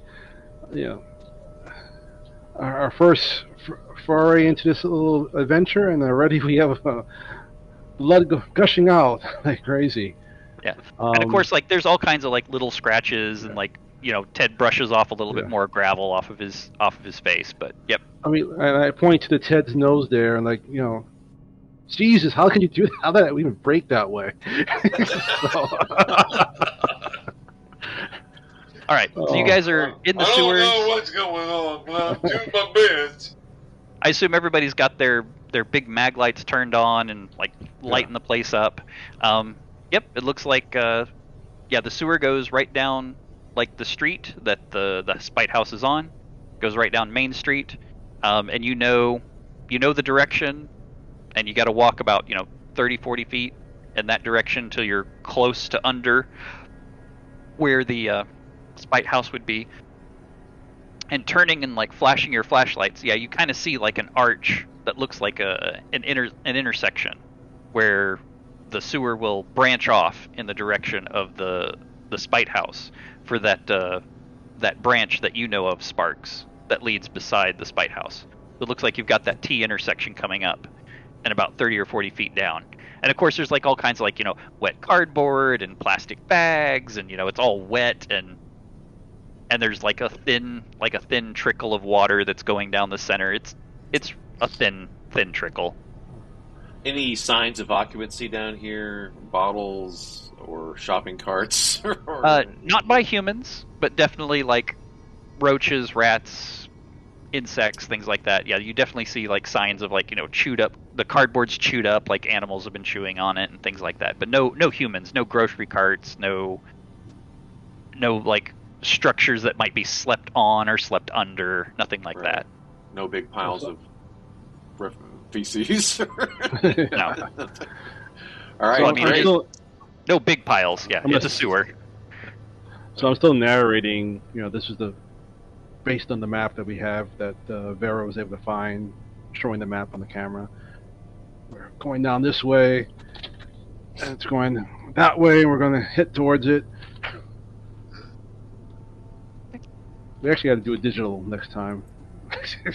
We can fix this in post. Yeah. All right. So you guys start heading down the sewer. You get to the intersection and you turn your lights around the corner, and yep, here's the the intersection. It gets a little smaller. Like the main thoroughfare of the sewer is big and comfortable, and like you can walk two abreast, no problem. But when you get to the turn it gets a little narrower. It's going to have to be single file. It's about half the space, so it does start to feel a little more closed in. And to keep whoever's if you consider yourself tall, you have to hunch a little bit so you're not dragging your head on the top of it. So yeah, the spur, the line that goes beside the house is about half the size of the main. And flashing your flashlights down there, yeah, you do see like there's a little dark recess or cove right about where, and Vera pulls out her photos and like shines her light on the photos that she enlarged on the Xerox. And yeah, that would be right where, like, if there was an access port or a tunnel or a door in that dark spot where the lights can't bend around a corner, can't get into. So it looks like that's about another, what would that be? Probably about another halfway Guys, down. Let me take the lead here, because when we get to the door, I've got some of my talcum powder. I just want to check if there are any recent fingerprints on the door that would show that someone had accessed it. All right, then make sure you're filming it, and I'm also putting a shower cap on my head and make sure I don't get any mess in my head from the. And also, you need to be narrating what she's doing and why. Yeah. Yes, I'll be narrating. Which is why I'm telling you what I'm planning to do in advance. Okay. Okay. So I make sure it's much more intensive to whatever she's saying or doing. Sure. All right. Any more bullshit I can make up. So. Okay. So you go single file. I imagine Vera's probably in front. Is it Otho or Other? How are you saying it? Otho, yeah. Otho.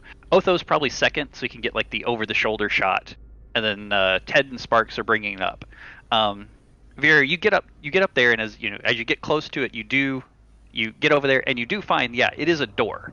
But it's not like a wooden door because it's a sewer and like it's damp. So it's of course like a metal door. It doesn't have like a knob. It's got like a keyed lock and a handle, just like one of those curved handles like you would see like on the front of a business. So it's just this steel door. It's it looks like it's been in a sewer for since the 30s or the 40s. So it's pitted a little bit. It's rusted. The hinges don't look like they've moved in a long time. You kind of knock on it. It sounds heavy. Just like the back of your knuckles, you just kind of knock on it. It sounds heavy, but it's just this metal door. And then you wanted to like dust it for fingerprints. Yeah, specifically the handle, because if anybody has used this, like Sure. in the last several days to a week, there should be fingerprints. And I'm an investigator, so this falls well inside my core competency. Absolutely. You're saying no pulls necessary? Is that what you're saying? Nope, no pulls necessary. There's a reason why I made myself an investigator as well as a researcher, because I played this game before. Hey, Ted, I'm going to whisper to Ted. What's the PK say? Nothing. Actually, it's like the normal, like what does it measure? What does PK measure? Like degrees, units, kelvins. Well, I don't know about all the actual wording, but I just know that it's like lights up lights, and Okay. it recognizes electromagnetic signatures or whatever. I got so, you. like I said, it's got green, yellow, And red. Okay. So in like just a normal like walking around town kind of thing, there's 4 green lights, there's 4 yellow lights, and there's 4 red lights. So just normal walking around town, you tend to get like a 2 to 3 green. Right. Like regular. Well, a lot of times, if you're like just walking in the street, you're not really gonna. You may pick up one green. Okay. Okay, cool. So you normally get like close. If you get close to like electrical, Mhm. like electricity or whatever in a house, I don't know. Did we find out if this house had electricity going to it or not? Yeah, electricity has been added to it if it wasn't already. So it has electricity. So as you I mean, is it on? Because they don't in older houses. They don't or houses like this. They don't normally have the electricity on. The reason I say that electricity may cause that to go up to like a 2 or a 3 green. It would interfere with our research Right. if the Sure. power But was on.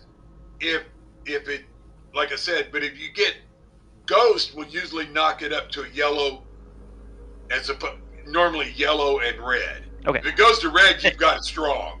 To answer the question, so getting back to the question, question, it is 4 green, and the first yellow is like flicking on and then going off for like a 3 count, and then the first yellow flicks on and then flicks off for a 3 count.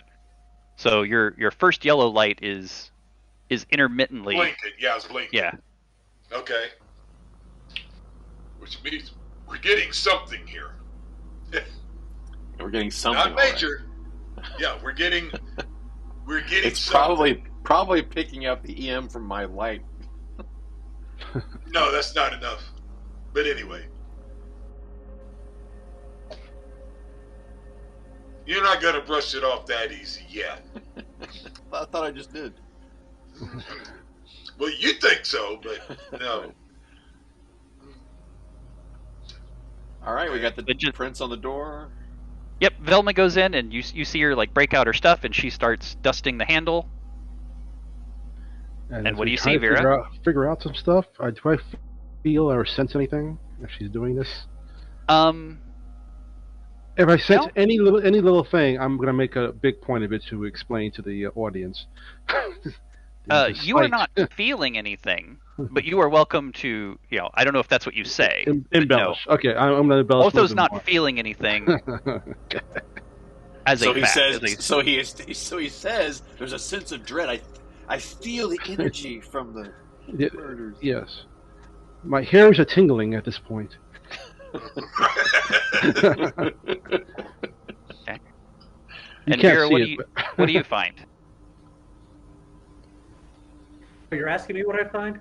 Yeah. Okay, this is interesting because I was expecting to find fingerprints and I didn't actually find them. But because of the moisture down here, I have found. Oh wait, did you see my message, Vera? Oh. Check your messages. I should check your message. You should check your messages. Oh. All right. Okay. Sorry. No worries.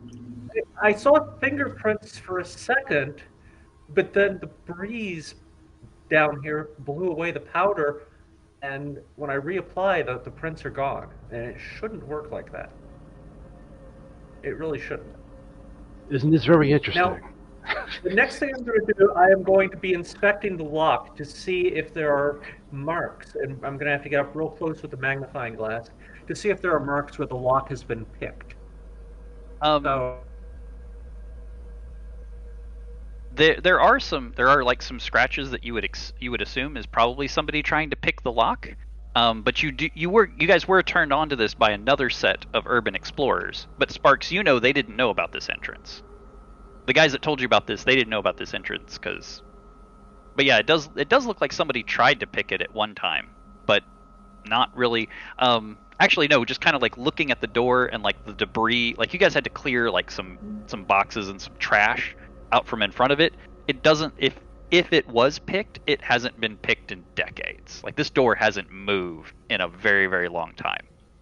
Okay, and is the door open inward or outward?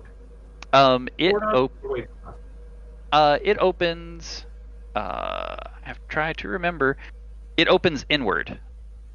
Okay. Had to look at my own door to figure it out. So the hinges are not visible here then. Correct. That's why I had to look at my door. I didn't want to give you the hinges. Okay. Aaron's smarter than that. Well, that's not fair. Vera is going to pull in a credit card and slide it through the crack of the door to see if there is if the lock is engaged. Because if she can slide it, then the locking mechanism isn't engaged. But if there's a locking mechanism, a bolt, that would stop the credit card. Yeah, there's a bolt that's been engaged. So yeah, it will need to be picked, or you'll need to force your way through this door. I mean, you are underground, and the metal is it is a little pitted, it is a little rusted. You got crowbars. You could force your way through this if you wanted. Well, let me see if the lock is pickable, because Sure. I've done investigation. I've got some experience into this. This is rusty. I may not be able to do it, but let's give it a shot. Sure. Give me a roll. I'll be right back. With a warning. Oh yeah, he's gonna when the spooks come out, he's gonna be convenient. Gone, right? Yeah, I see how this works. Oh wait. Yeah, I seen one. I did No, that you wrong. didn't. I wasn't here. You're on it.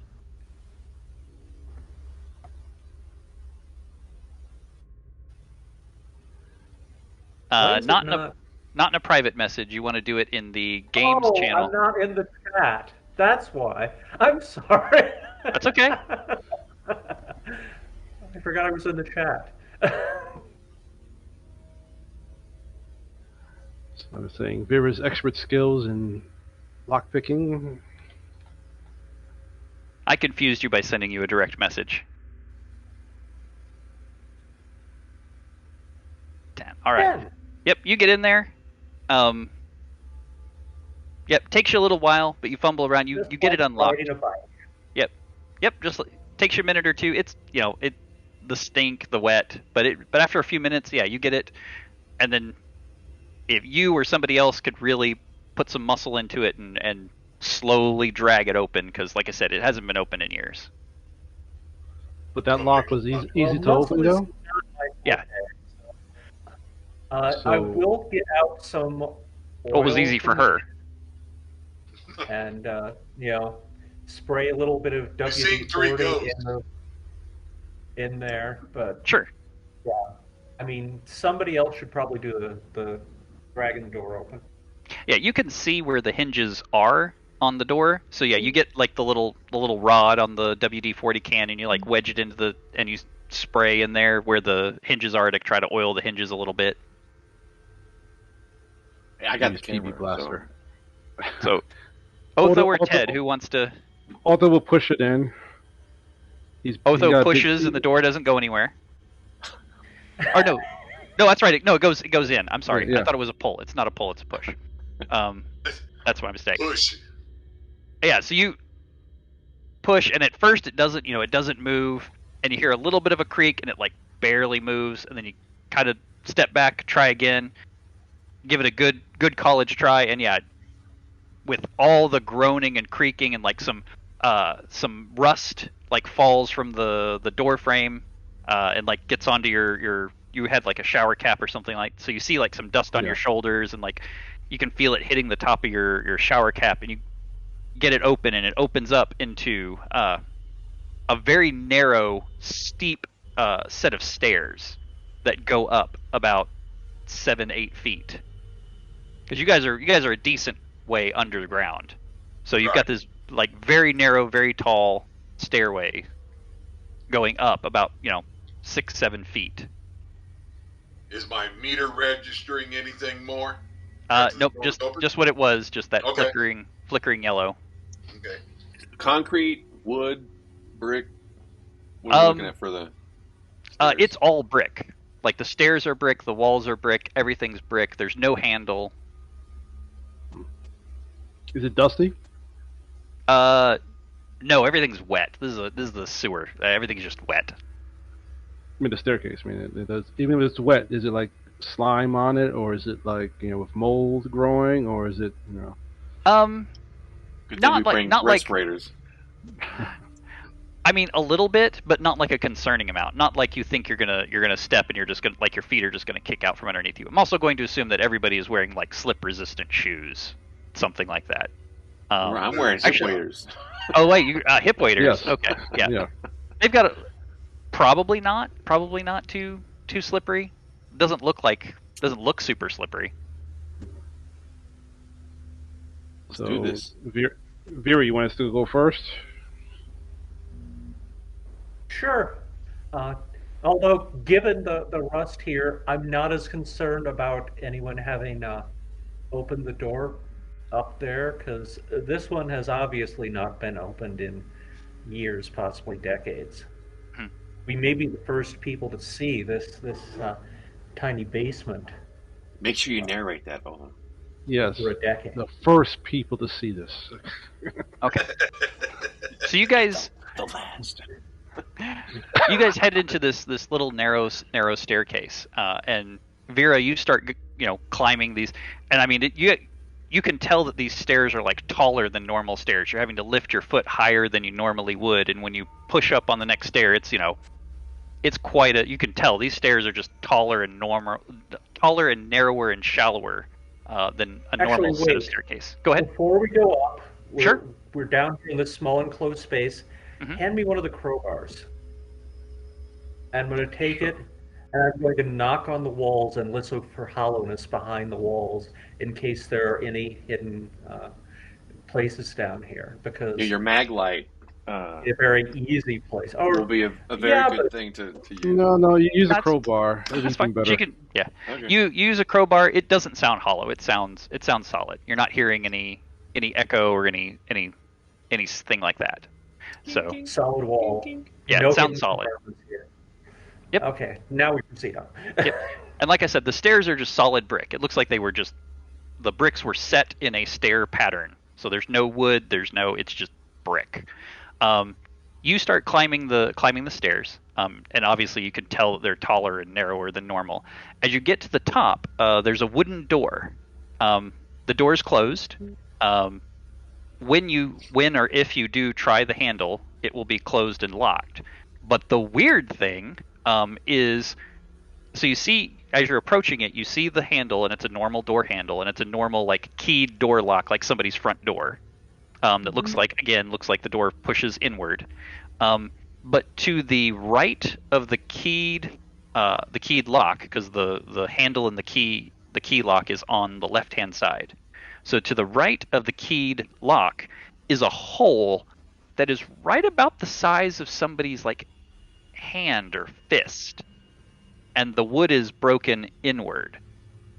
So there's a hole in the door if you'd like to stick your hand in. And I figure there probably can only be Well, about let's two try people the flashlight on through it first. Sure, stick the flashlight through it, or the crowbar. Yeah. Probably the Stick crowbar. Crowbar first, because that's relatively hard to destroy. Sure. Okay. So this only like two people could be on the stairs at a time. Does anybody follow? Well, I gotta get this Sparks, shot. you're right behind Gotta him. have the shot. Okay. Okay. Sounds good. And that way, the light on your camera is going to help me to see anything that's Right, on the other right. side of that hole. Now, are you using the night vision camera or are you using the regular camera? I'm using normal vision, so because you pick up Okay. more information, Okay. we use night vision when we have to. But like when we're going into a basement, there's no reason not to have the light on, I think. Okay. That's fine. I'm just asking. Yep. Nope, you're not picking anything up. Everything looks pretty normal. So you see Vera goes up and she like sticks the crowbar in the punched hole in the door and like pulls it out and like looks at the crowbar for a second. Okay. Can I see anything through the hole? It's hard. Like you try to like put your eye to the hole, but I mean it's only like a fist size hole. So you try to shine light Right. in it and get your eye in there, but you can't really like both have your eye on it, but you're getting the sense that yeah, it's like a room, or like it opens up a little bit.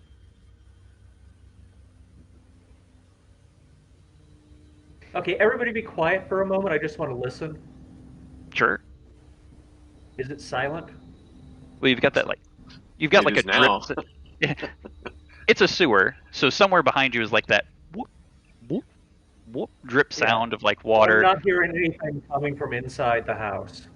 I mean, you kind of feel like you're hearing your own heartbeat, but that's probably just like some nerves or some jitters. But Okay. like there isn't like any All right. particular sound or weird sound, like a drip, maybe like a little scurrying coming inside on the other side of the door. Okay. Reach through the hole and try and gingerly, carefully feel for the latch. Okay, I'm being careful about it because I don't know if there's any sharp edges or anything. So absolutely. Yep. it's like touch gently before applying pressure. No, I got you. So you reach Fuck through, that. reach Fuck your that arm in, shit. and you find the back of the lock so that you can like unlock. You can manipulate the lock, and like you've unlocked a door before, Yeah. and you start to move the lock, and it moves fine and normal, but it like for a moment it like freezes up, and you push a little harder, and it kind of stays there, and then it releases. But when it goes all the way and it unlatches, there's like this big hook that just like carries through. So when that deadbolt retracts, it makes like 10 times more noise than it normally would, and there's a hook that like Is that the echoes.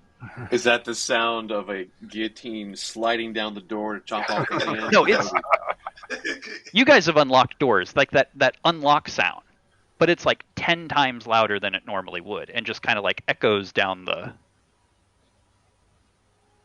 Damn, Vera. Okay. What'd you do to that Old door? mech. I just unlocked it. Let me push this open now. I pull my hand back and try and push the door open. It doesn't move. Huh. Okay. Um, Do you like look at the door? Do you like inspect it? yeah. It. So you like take your flashlight and you're kind of looking at the door. You pull on it a couple of times, like just like you pull the first time, you pull the second, or push. That's right, it's push. So you push on it one time, you like let go of the handle, let it reset, turn the handle again, like push again, and then you take your flashlight and you're like running it around the door frame to like see if there's something wedged or something keeping it from opening, like someone's like maybe like stuck something like a shim in the door to keep it closed. And as you're running your flashlight around the edge of the door, you come back around to like the deadbolt and the lock. And as you come to the deadbolt and the lock, the deadbolt is engaged. The deadbolt that you just undid. I just undid that. Okay. Yeah, you heard it. It was loud. All right. I guess some Yeah. of those ones coming in this way. Okay. Well, I'm gonna reach back through, disengage it, and then immediately push open. See Okay, if that yep. works. Are you gonna leave? Oh, you're gonna leave your hand in while you push the door open, like holding it I open. am going to basically, yeah, I'm going to have my hand there holding it open, pushing with the other hand, and as soon as the door starts to move, I will withdraw my hand so that my hand doesn't interfere with the mechanism. But yeah, I'm got you. holding it open for You're gonna okay. that You second reach it through. takes to start Sure. the lift. You reach through again, and this time when you unlock it, it unlocks normal, and there's no big sound. It just the normal amount of sound, the normal resistance unlocks. You keep your hand in there, twist the doorknob, you go to push. I mean, the door hasn't been open for a while, so you got to put a little more effort into it. But as it moves to open, you withdraw your hand, and it swings about halfway open, and then it kind of stops, like it hits up against something. But you've got the door about halfway open, and you shine your flashlight in it, and yeah, you've found the basement, and it looks like just kind of like an old, somewhat finished, like it's got like studs and like maybe some drywall. No, the 40s or 50s. The 40s or 50s have used drywall. Does anybody know? Concrete, probably. Concrete. So Or I plaster. see joists across the top, but yeah, so you see like 2x4 posts. The studs are there, and like it looks like somebody started to like do the concrete finishing, but stopped like waist high. It's like the concrete goes up to about waist high, and then it's just kind of unfinished, like someone didn't finish the job. But you've opened up the basement, you found the basement, and the door is halfway open after having like hit something. Okay, I'm gonna head on in. Okay. Also, there was a little. I sent you another message when you were sticking the crowbar through, so you might check your messages again, Vera. All right, so you go Camera on goes to into the room. auto. Camera goes to auto Yes. for a reaction. Oh, it's feeling here. How's my meter doing? Back to Vera. Um, the meter is the first yellow light is blinking a little bit faster. So like it's not solid on, but it's like the pulsing, the blinking of the first yellow has increased. It's doing it more now. Yeah. Yeah, you're getting a little bit like boop, boop, boop, boop, boop, boop, boop, boop, boop, boop, as the yellow light comes on, because it doesn't make any noise for green because that's green. But when the yellow comes on, so it's like boop, boop, boop, boop, boop, boop, boop, boop, boop. And it screams at me when the red comes out. It says, Yeah. Yeah. And when it gets red, it screams at me, "Get the hell out!" Right. And with each successive light, like the noise gets louder. Right. So this is just like the first yellow. So it's like, yeah, just a little. All right. And then Vera, I'm sorry. Did you say that you were going to go ahead and walk into the room? Climb in. Yeah, I'm on stairs, so I'm going up Right, into right. the room. But, Oh, yeah. also, if I And didn't describe it, this door is like half the size of a normal door. So you literally do have to crawl into the room. I'm sorry if I neglected to phrase that. I should have phrased that. Yeah, this door is half the size, so you can't just like walk upright through it. So it's Okay. almost like a hatch, but it's a hatch that's actually looks like styled like a door. And is the door perpendicular to the ground or parallel to the ground? Because I wasn't clear on that. It is upright, which is perpendicular to the ground. Perpendicular, yes. Because I wasn't sure if this was a hatch that we had to push up or a door we had to push in. It's a No, door it we was have a to push it was a in. door. It was just a half-sized door. Okay. Yeah, she will crawl into the space. Does it feel colder in here? Because she's sort of expecting it to feel cold. Actually, the opposite. It's actually warm. So it feels a little warm. It feels like it's probably like in the 60s, maybe the 70s in here. Damn. And low humidity. Well, I mean, no, there's a decent amount of humidity because you got the sewer behind you, and there was like a hole. There was a punched hole in the door. As you start crawling through, you do notice that there's like some splinters of the door that are just inside the doorway. So you're kind of like brushing them aside, and you crawl through.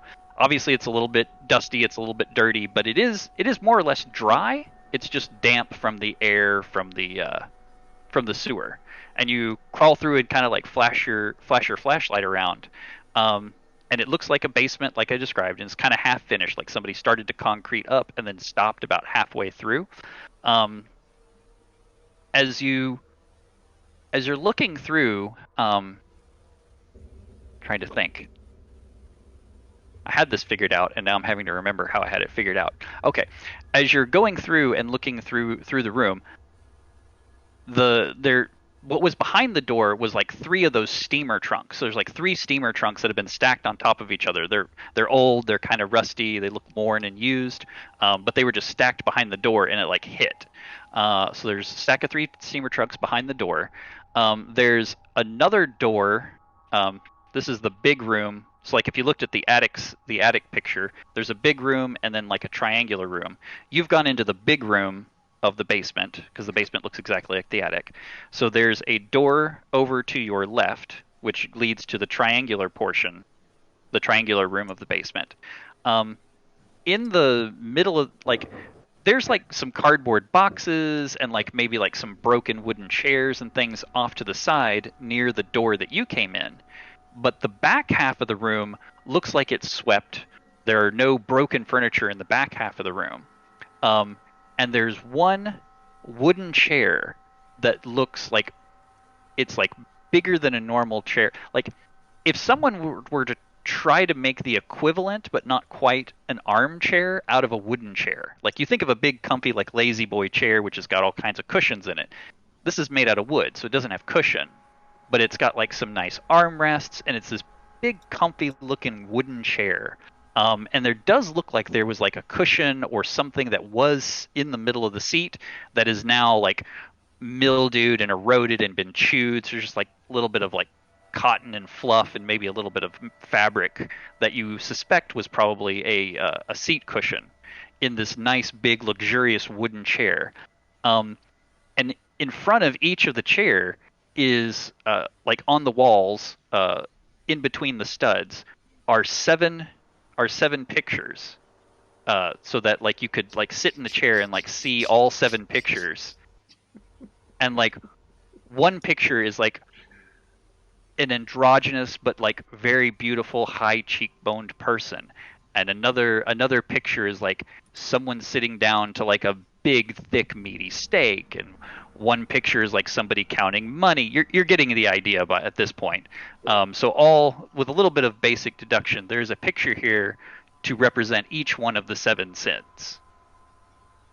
So like a beautiful person, a person like sitting in front of a vanity, putting on makeup, somebody counting money, somebody eating food, a big thick juicy steak, and they're all like what was the most popular? Does anybody know what the most popular art style was in the 40s? Wow. No. Deco maybe. Yeah. Here, I don't. Who knows? 40s. Not sure about you, Abstract impressionism, apparently. Ooh. Oh yeah, that wouldn't be good. My wife just told me if it's abstract impressionism, you'll never be able to figure out what it is. I feel like neoclassical. Neoclassical? Okay. I don't know what that is. But at least we'll be able to figure out what it is. Right. Because something super. Okay, so that's okay. Neoclassicism. So okay. So yeah, if you don't know what neoclassicalism, it's that the Last Supper, like a lot of Greek kind of inspired Western cultural movement in the decorative and visual arts, literature, theater, music. Yeah, let me grab an image. I'll grab an image right quick. Copy image. And then I'll drop it into. So there's an example of neoclassic. So in that style, obviously not that painting, but in that style of painting, you're seeing like somebody putting on makeup and somebody eating a steak and somebody counting money. And there's 7 pictures denoting each one of the 7 sins. And in the dead center, where like an 8th picture would be, is a mirror. And the mirror is the mirror has like 3 cracks, and the cracks are going from the upper right, the upper left, and the middle bottom, and they're all intersecting in the middle to form like a Y. So like the mirror has been cracked, and these 3 cracks have all met in a perfect center, forming a Y on the mirror. Okay. Yeah, you guys have to see this. Get on up here. I'm getting footage of Otho coming into the room.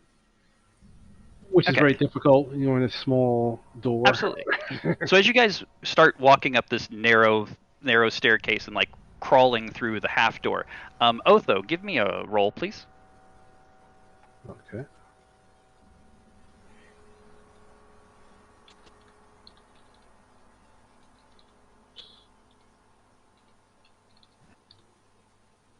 So you see Otho like start to climb up the stairs, and as he climbs up, like he's about halfway through the stairs and starting to bend over to crawl through the door.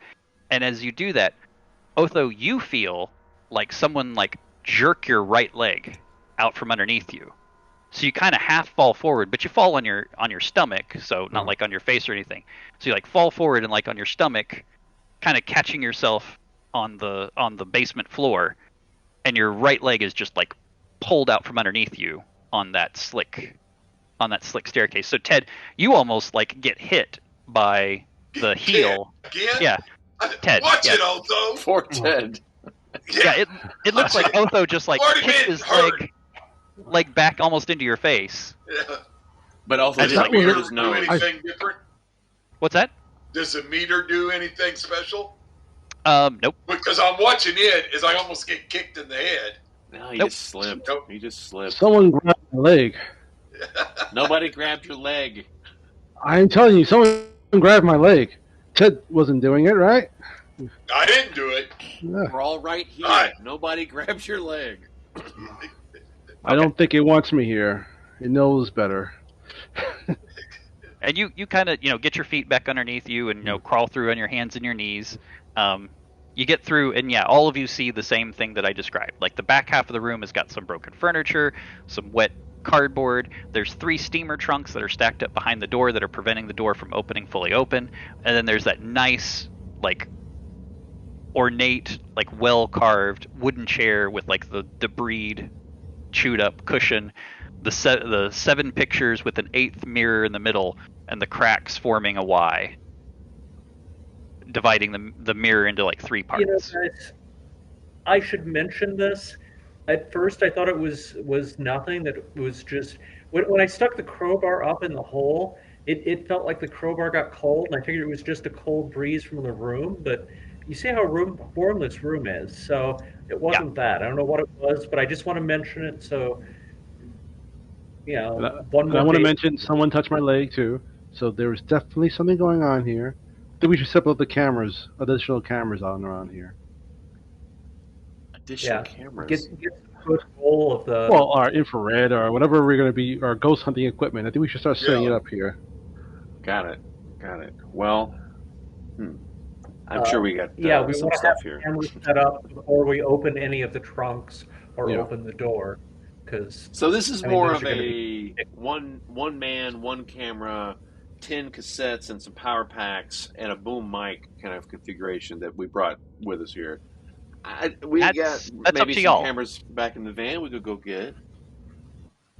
Well, I That's thought up you to had some other stuff with the like the infrared. How do you find a switch back? I mean, and I forth? got Well, you the just night changed. vision ones, but Okay. We just little changed videos and the. cameras.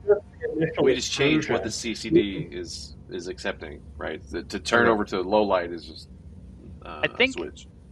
I think GoPros were a thing in the 2012. When Yeah, Yeah, they were. yeah.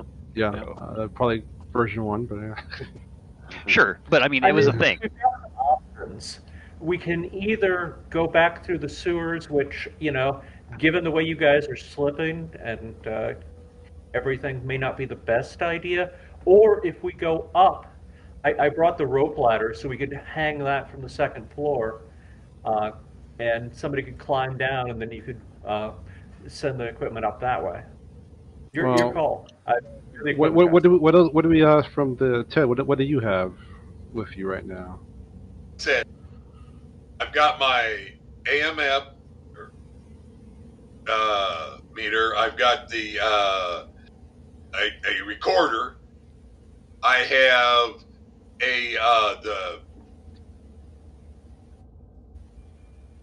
the ghost box. It's not real big. The one I got, it's just got a big speaker on it. Then I sit there and I got one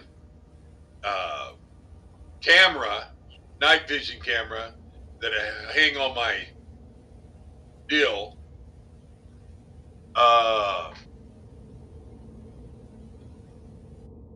And we didn't bring in the weed system, so I don't have it. But I do have one night vision camera that we could set up as static, like in a corner. Okay. It's got like a tripod type thing that, it's just a pole that hangs off and you just stretch it out.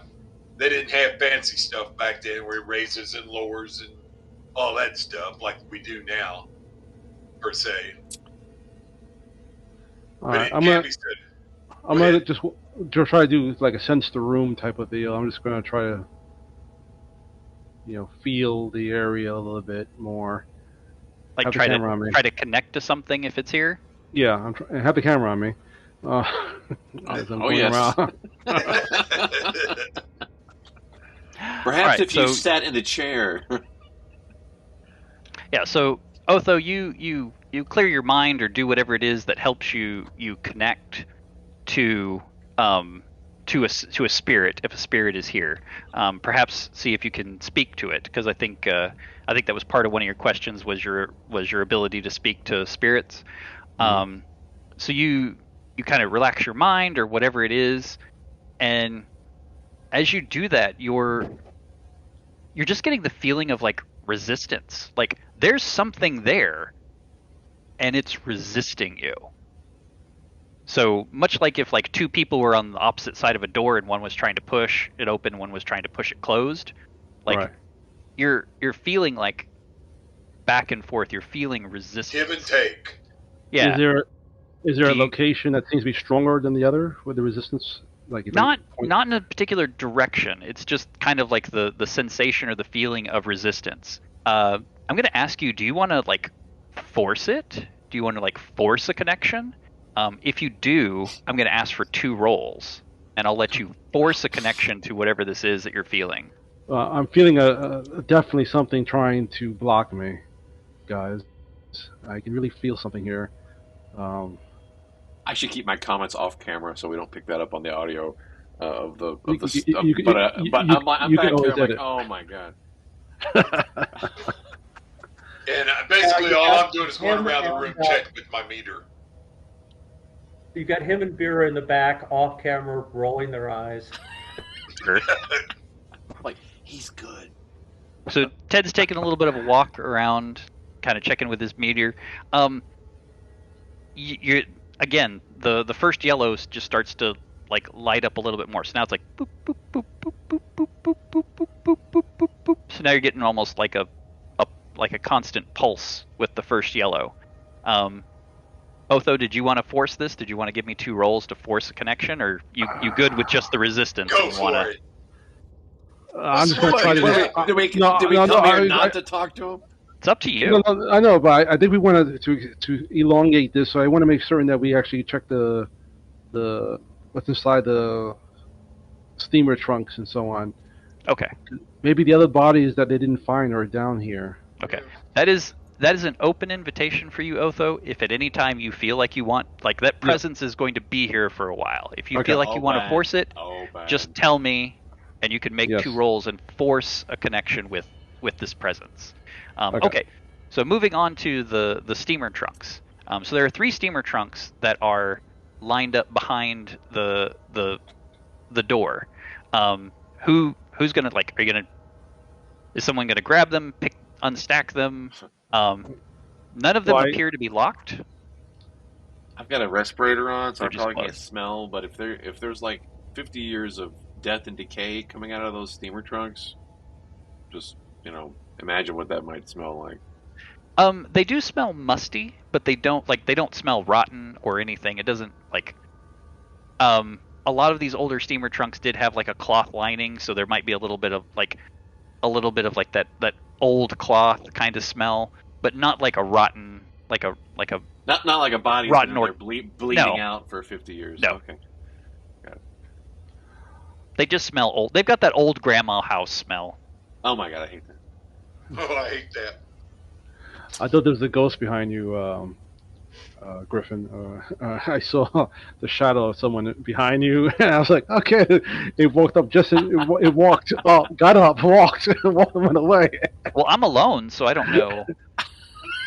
Oh no, you're not alone. It's taking Alright, the so- form of a dark cat. No, Does no, somebody it want to was grab one of actually these? a person. It was a person. Seriously, are you Probably my alone? wife. Okay, I Probably was my gonna say. All right. So 3 I- steamer. So, I didn't believe you alone because you was talking to your wife was giving you heads up. So Yeah. So, Vera, you wanted to check it before we disturb it, or? Is there dust on the trunks? Oh yeah. Like visible dust? Yeah, there's visible dust. I don't think anybody has handled this in quite some time. I don't need to check, but thank you for asking. Well, I guess I'll open. You guys scan with your Sure, PK they. meter. Yep. It. I mean, that first yellow is pulsing now. Boop, boop, boop, boop, boop, boop, So boop, boop, boop, open the but it first doesn't. one. Okay. You. So you don't unstack it. You just open it up on top of the stack. Yeah, just the first one. Yeah, Okay. just open on top of the stack. Sure. Just open. So yeah, you reach up and you put, like, it's not latched, or like it's just like a simple latch. So you throw the simple latch and then you put your two hands on it and you lift the lid. You kind of have to go up a little, stand up on your tiptoes a little bit because it's three steamer trunks stacked on top of each other.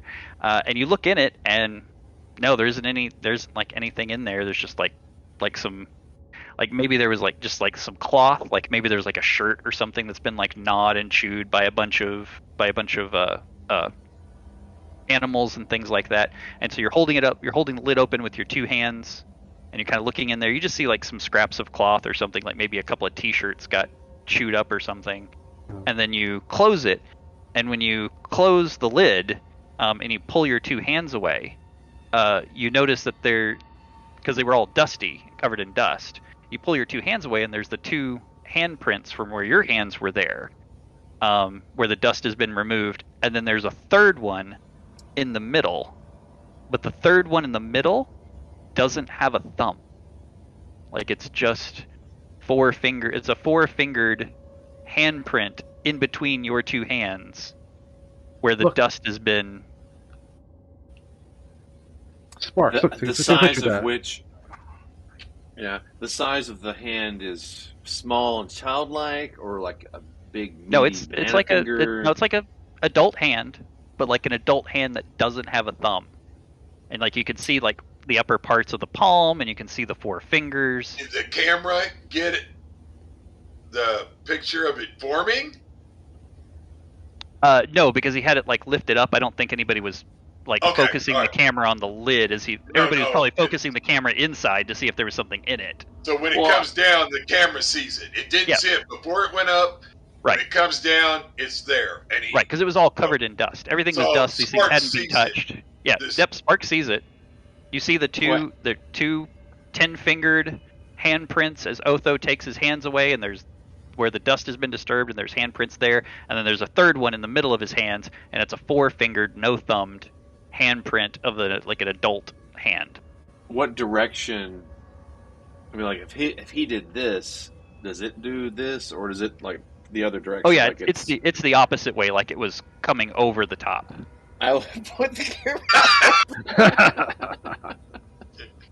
Oh, So, yeah, boy. Anything, anything up Otho's there? fingers go up or north, and this one is going south or down. Yeah. So is there anything above us? You just see like the rafters and like an unfinished ceiling. Oh, I guess I don't know. That's weird. I guess we didn't see it. Was there before? It was not there before. Vero just checked it, right? Sparks, if you want, you can pause the tape and like rewind it real quick and like replay it and We're gonna look check at this as out. he lifts. Yeah. So you rewind it and kind of play it back, and no, there's not a third handprint when he lifts it up, and when it comes That is down, there's a bizarre. third handprint the opposite way. Yeah, like the hair on the back of my neck stand up. I don't know. I don't got an explanation for that. That is bizarre. Yeah, probably everybody's getting a little like the goosebumps or hairs on the back of your Getting neck. excited. What My happened to the other character's getting thumb? excited. Why only one thumb? Was any victim missing a thumb? In the one we knew about. The body that was found in the back alley had been cut on, like it had like the love handles cut off and like the underside of the chin and like the nose, like it had been cut on, but it wasn't missing any thumbs or fingers. But there was a body that was cut on. Well, so I'm rationalizing this as it's just a trick of the light, or something. Yeah, that Well, sounds I mean- about right.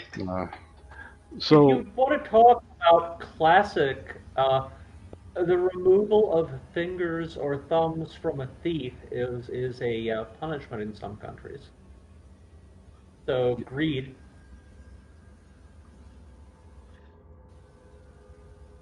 Oh, I see what you're saying. Let's take the first steamer truck down to off the other two. Okay. You take the first steamer trunk down. It's got a little it's a little heavier than you thought it might have been, but Uh, not like super abnormal. It's just like it's empty. You lift it, but when you lift it, it's just like a tiny bit heavier, and you like set it down. hmm. Like there's a tiny little poof of dust on the floor as you set it down because there's dust everywhere. Open it again. Open it, like you see those scraps of cloth, and you close it.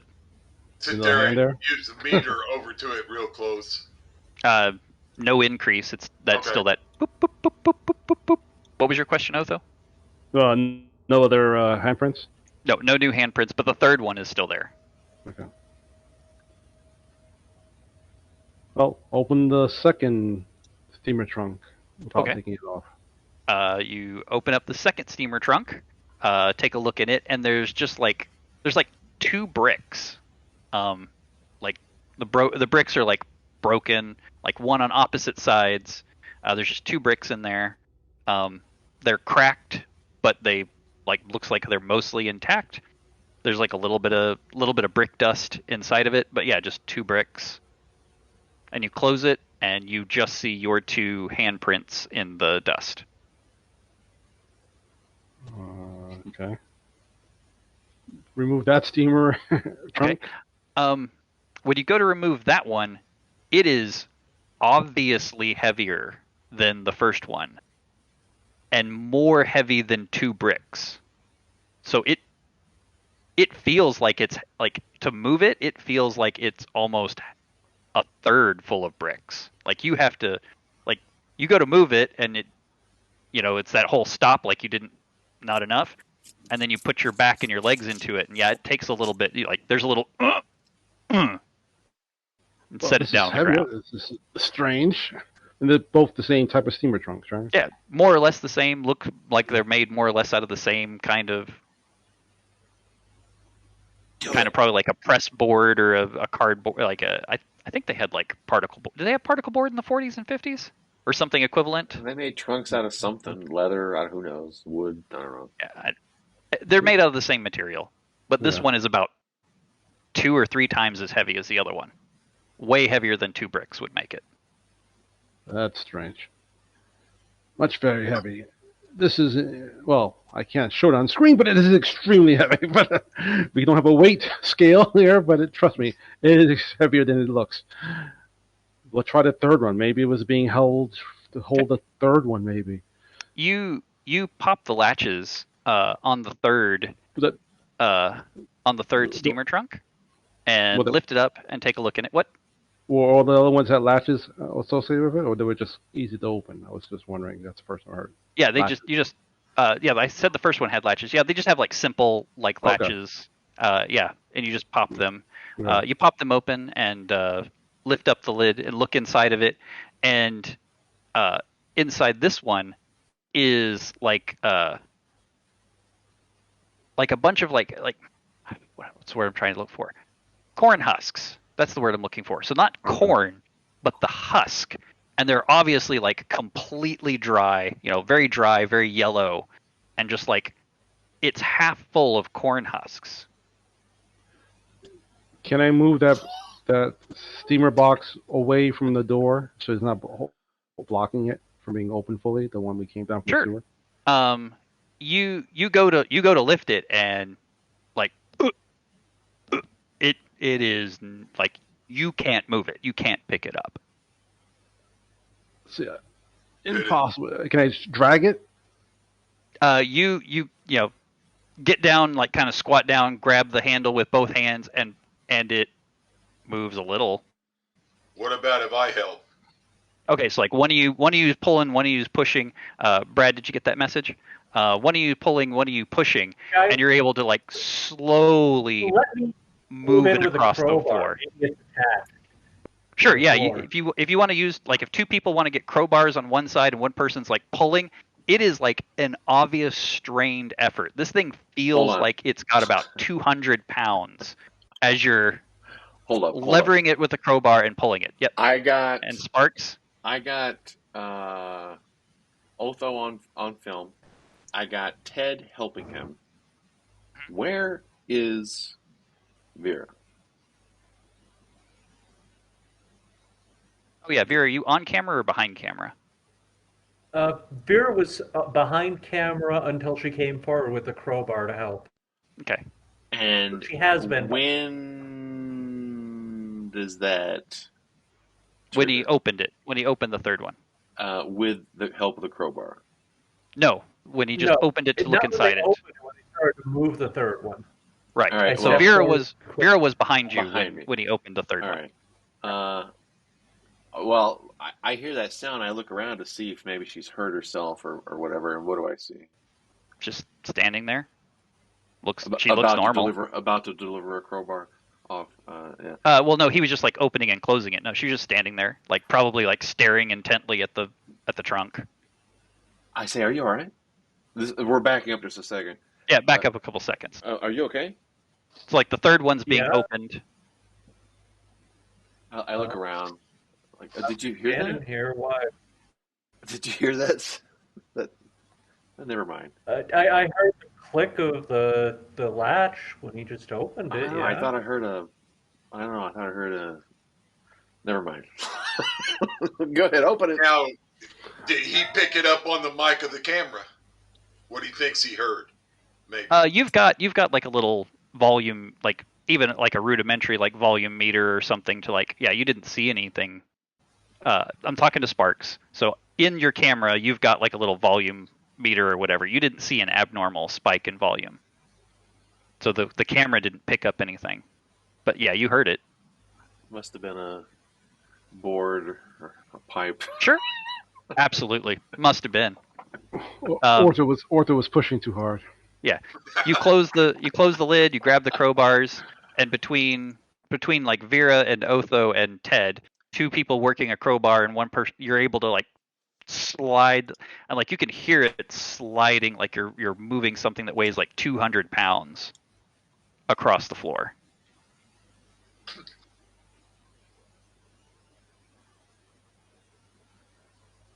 Oh. So Vera, we want to. Go ahead. You were saying something, Vera? That trunk is abnormally heavy. I'm wondering what it's made out of. Oh. This is the one that had the corn husks in it? Yeah. Vera, I need a roll. Sure. So yeah, you guys are discussing. It's like, yeah, it's like this is the one that had the corn husks in it. Yeah, it's like you're like taking a second to catch your breath. There's something else in it. As you're like catching your breath or whatever, the lid of the third one flies open literally in an instant. And Vera, you put your arms up and block in front of you, and you bring them up just in time, and it just impacts your arms and like knocks you back on your butt. And you're like on your butt with your hands in front of you, crossed, like defending yourself. Ted, watch it. Yeah, not cool. Not cool, Ted. I didn't do nothing. It's not funny. That flew on its own. We couldn't possibly do it. You sort of we're on either side of it. Our hands are not touching at that point. Stop screwing around. Somebody's gonna get hurt. Oh, really? And Ted says that. Oh, really? Yeah. I mean, I was right beside Vera, so it was, it would have come up close to me too. She was just a little closer than I was. Okay, I put the camera down for a second, and this is like we're obviously not recording, right? Because the little light goes off, and I'm like, look, it looked great and stuff, but you're gonna hurt somebody. It wasn't us. We didn't do it. All right, I'm okay. Let's just get out of this place. I'm not in. Nothing's hurt but my pride, but let's save that sort of stuff for the we can always go back and put things like that in if we feel we need to spice up the episode. But frankly, we found enough, guys. We don't need to overplay it. We're not overplaying it. I'm Didn't do trusting. We anything. didn't do anything. I'm telling Um, you, it's not. That's my story, and I'm sticking to it. Actually, let's take the crowbar and take the point, get inside the husk, and like try to see what's there besides just husk. Anything else Well, solid? let's get the camera back on it first. But then, yeah, you Yeah. go ahead and do that. I'm going to be back here. while you guys are like talking about the husks or whatnot, you do like what's your text message notification, Sparks? What's the sound or Bloop. Or I don't know. yeah, sure. It's just a generic bloop. So you guys do like you hear everybody's got a slightly different noise because everybody's got a different model of phone, but you hear like a little bloop notification from Sparks's phone. Like Sparks takes out his phone, takes a look at it, and like sends a reply message and like puts it back in his pocket. Yeah, like doing the one finger. Oh, have we got a signal down here? Because I Yeah. haven't been sending out the text yet because I thought we wouldn't have a signal in this basement. I mean, But yeah, it's a weak signal, I but you've got a signal. Okay, yeah, I'm going to start putting in some slightly delayed live texts from the things that we've done so far, guys. So I'll just be back in the corner doing that while you guys Sure. can, play games with the trunk and the husk and whatever. I'll keep talking amongst yourselves for a minute. I'll be right back. All right. Why don't we just take like a 5-minute bio break? Sure. Yeah, let's do that. Makes sense. Okay. Yep. Yeah. Okay. Be back at top of the hour. Okay.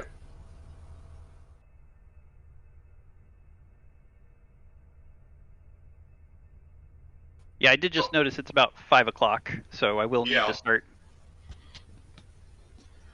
Okay. Well, stepping up a little bit. Give us a ghost so I can die. Okay. I get my proof. I mean, I we want my haven't proof. encountered the evil real estate developer yet. Right. Haven't run into him yet. Yeah, I think And I just yeah. One thing I'm going to start doing is looking around to see if there's any type of access to the upper floors. There is, so you're in a room and there is like a regular full-size door behind you. It's close to the half door you came in, and it's in the back half of the room that's got like all the broken chairs and all the debris and stuff, not on the clean picture side. So there is a door that leads out of this room. Okay. Uh-oh. He's back. All right, everybody back? I'm back. yep. Okay, I think I heard Veer. All right. So yeah, I did just notice it's 5 o'clock, so I will need to start stepping this up a little bit. Not a big deal. You die. Yeah. Nope. We're gonna start really trying to push the story forward. So okay, here we go. Okay, so yeah, you move the trunk, pops open, Vera gets dumped on her butt. Pause the tape, say, don't get anybody hurt, and I imagine the tape starts back up. Yeah. And Sparks puts his phone back in his pocket. So what's the next thing you do? Well, I think I was going to try to see what's inside the husk by using the crowbar and just Okay. swooping around in there. Sure. Yeah, you stick the crowbar in, and you start kind of like basically stirring,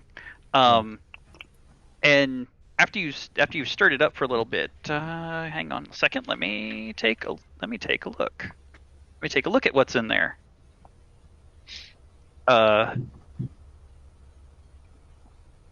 You see Midwest Game Fest mugs? I'm not sure if that's what you see. You do see something, and let me message it to you. We got these for 2021. We bought like 100, and then 2021 cancels. I got like 3 crates of mugs in the basement we need to sell.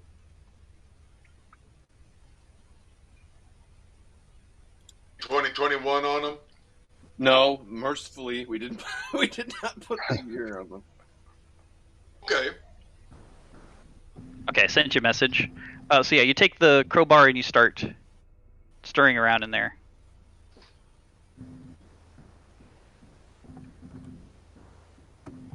Oh.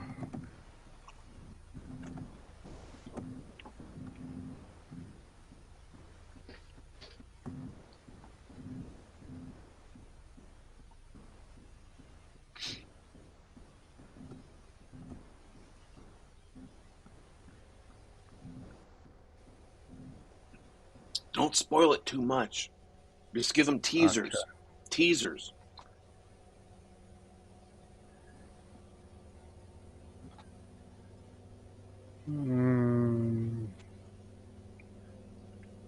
Well, Yeah, you see him like stirring around in there a little bit. I try to take one of them out. Okay, I need a roll. Okay. What? Are you doing it secretly, or are you doing it to where somebody might notice? No, so doing it, someone can notice. I'm not going to try to hide it. Okay. So you're going to see this, Spark.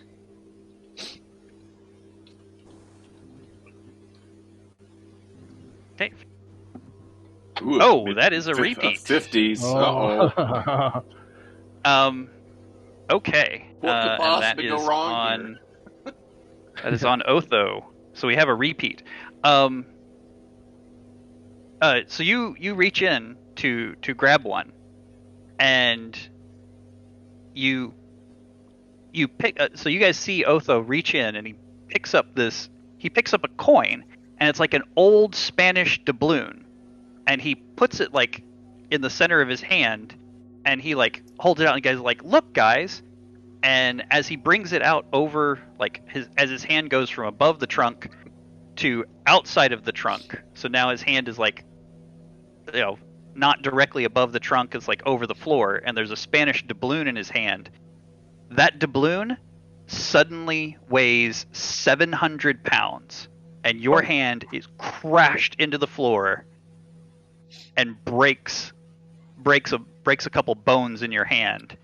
And that is this gold Spanish doubloon is now pinning your hand to the floor. Get it off me! Get this coin off me! Get this going. coin off me! Stop rolling! Stop rolling! Get the coin off me! I look back at Like Vera. you I see, roll my eyes you guys, at Vera. you see the Spanish doubloon in the middle of his hand, and you see him. He's like jerking, but his hand isn't moving. Like his arm is like pulling on his hand, and it's just. And you heard this giant, smack as his hand hit the floor. Okay, I'm Vera's going to occupied. come forward with the crowbar and try and crowbar his hand to flip it over. Okay, give me. You're gonna do it by yourself, or does someone want to help? It's gonna take more than one roll. I'm gonna need like 2 rolls to crowbar this thing off of his hand. Afraid to do another one because I don't want to be dead. That's fine. One person can do 2 rolls, or you can share it around, however you want to do it. But I need 2 rolls to try to crowbar this thing off of his hand. And of course, Otho's just like screaming, and I mean you could see like the coin is obviously like pressed deep into his hand. 99, got it. Ted, I think you're up.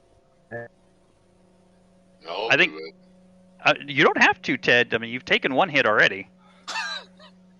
Yeah, but somebody got to do it. For the Somebody team. does. Somebody got. So to do Vera it. gets in there with the crowbar and like tries to pry it up a little bit. 34. All right. So you guys go in there, and Otho's like, get it off. He's yelling, and you go in there like just trying to like pry it open a little bit, and you're being ginger because it's his hand. And after like a trying once or two, you're like, sorry, Otho, and one of you just jams it into his hand and leverages it off, and you have to go into his hand somewhat with the crowbar, but you finally get the leverage you need, and it pops off. What are you doing? And when you pop the coin off, it literally goes flying across the room as it suddenly like all the weight is just gone and it goes flying off. And Otho, your hand gets out from under, but I mean it's been stabbed by a crowbar and slammed to the ground. There's probably a couple of bones broken. Do the what was it? Shit. It wasn't Chevy Chase doing that, right? Yes. So I imagine he just like backs up against the wall and he's just clutching his hand, just screaming, yelling. I'm looking at the PK meter. Actually, after being stabbed by a crowbar and after being stabbed by a crowbar and all of that, Otho, if you would like to remain conscious, I would like you to make a roll. If you would like to pass out, you don't have to make a roll. I'll make a roll. Being conscious is good. I mean, Conscious is optional. Usually. so I imagine somebody's probably 10. Got it. That's a repeat. Is it? Oh yes. It is. Okay. Yeah. Good job, Otho. Yeah. And we have our tower. Wow. Okay. And we have our tower fall. Okay. So Otho, like the coin goes flying across the room. Like you recoil with your hand, and as you recoil with your hand, everybody's been focused on Otho, and as you everybody's kind of like the camera. Everybody's attention turns back to the trunk that had the corn husks that he pulled the coin out of, and you all see like several of these pirate doubloons are all standing up on the edge. They're on their edge, on the edge of the trunk, like someone set them upright. So there's like 20 of these doubloons that are standing upright on the edge of the trunk. And as Otho is screaming and like holding his hand, and like maybe somebody's busting out a medical kit, each one of these coins like starts to crack and become like a little person. So like the coin, like part of the coin cracks and twists and becomes a head, and then two edges come off and become hands, and then like two edges fold down and become legs, and all 20 of these little coin people, like kind of like a transformer, if like a transformer was a coin and like became a little person, all 20 of these little coin people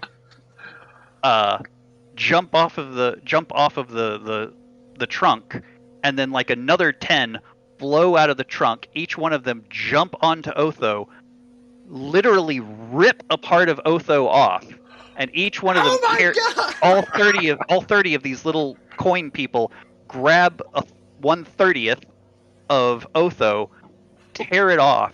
Like some are grabbing bones, some are grabbing hands, and they all jump in the trunk, and the trunk slams shut. And Otho is alive?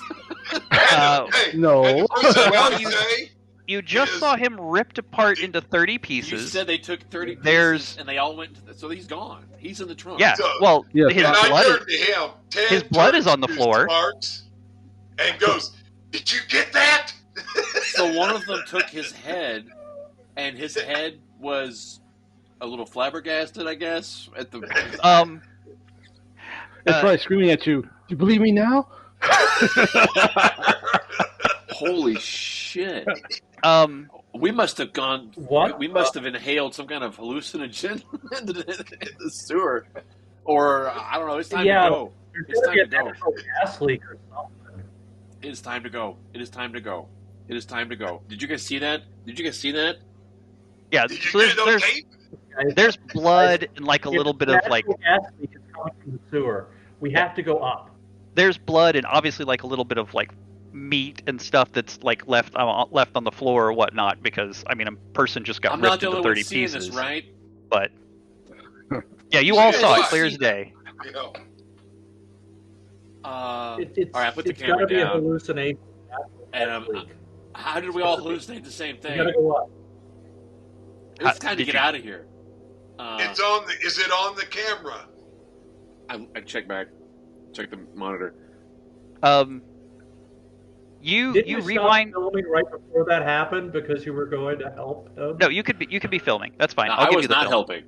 That- I was that's filming. fine. So you rewind.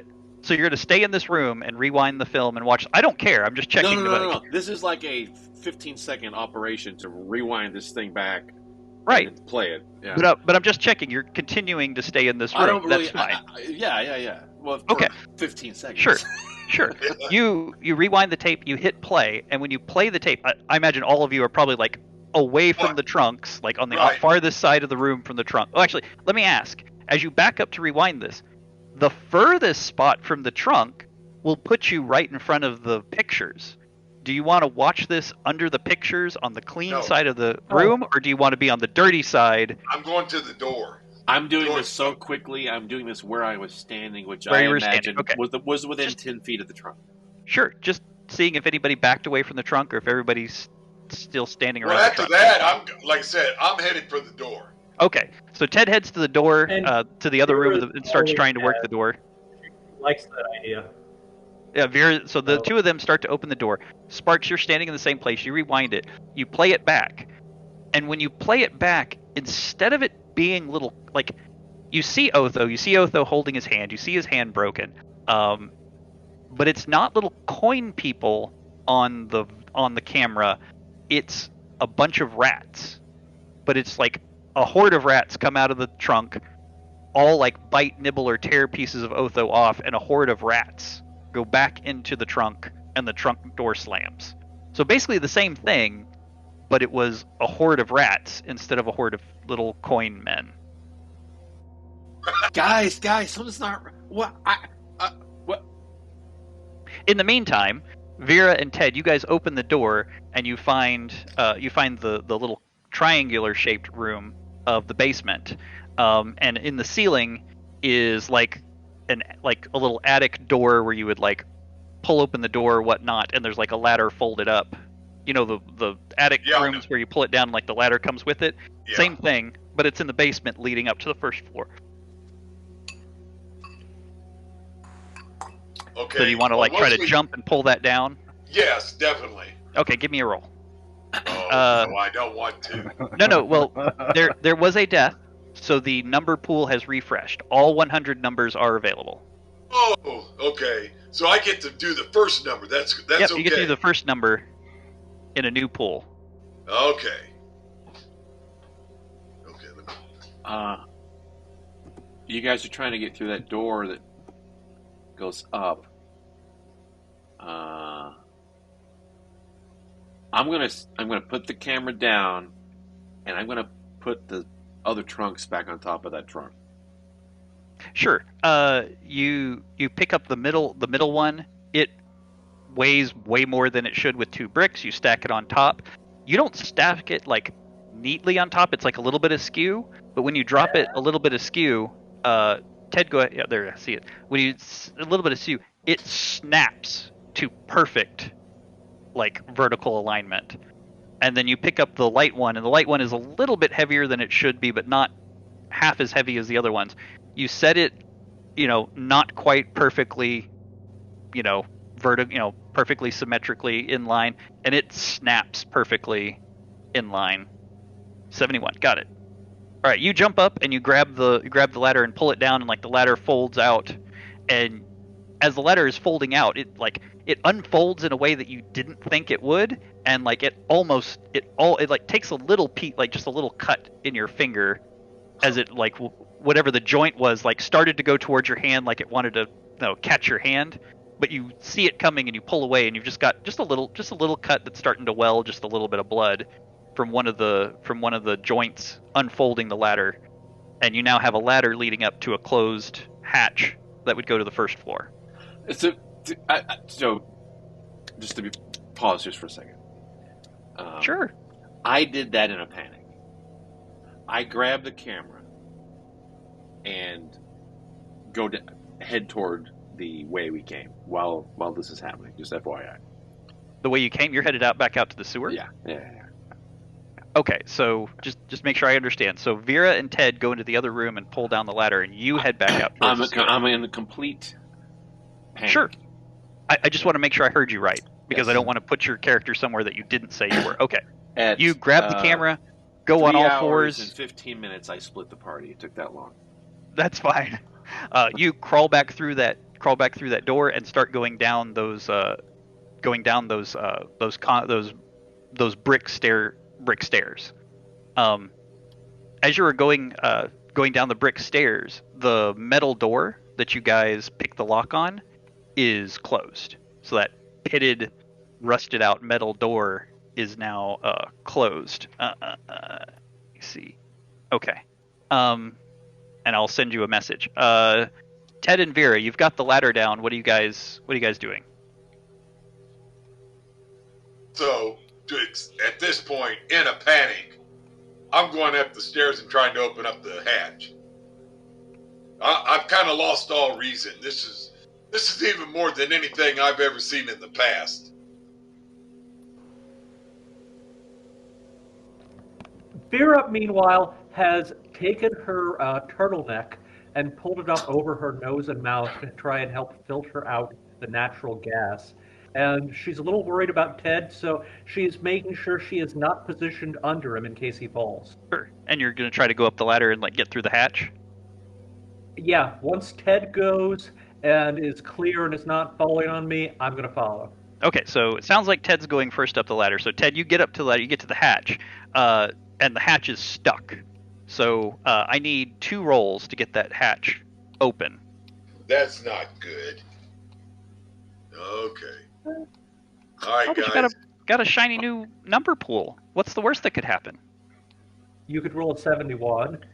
Twice.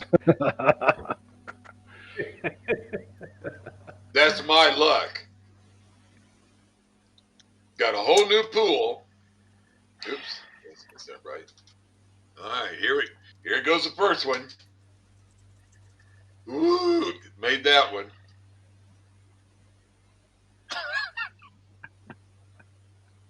Five, okay. I'm getting some compliments from Brad in the chat. 47. Woo. Okay, 47. made it. All right.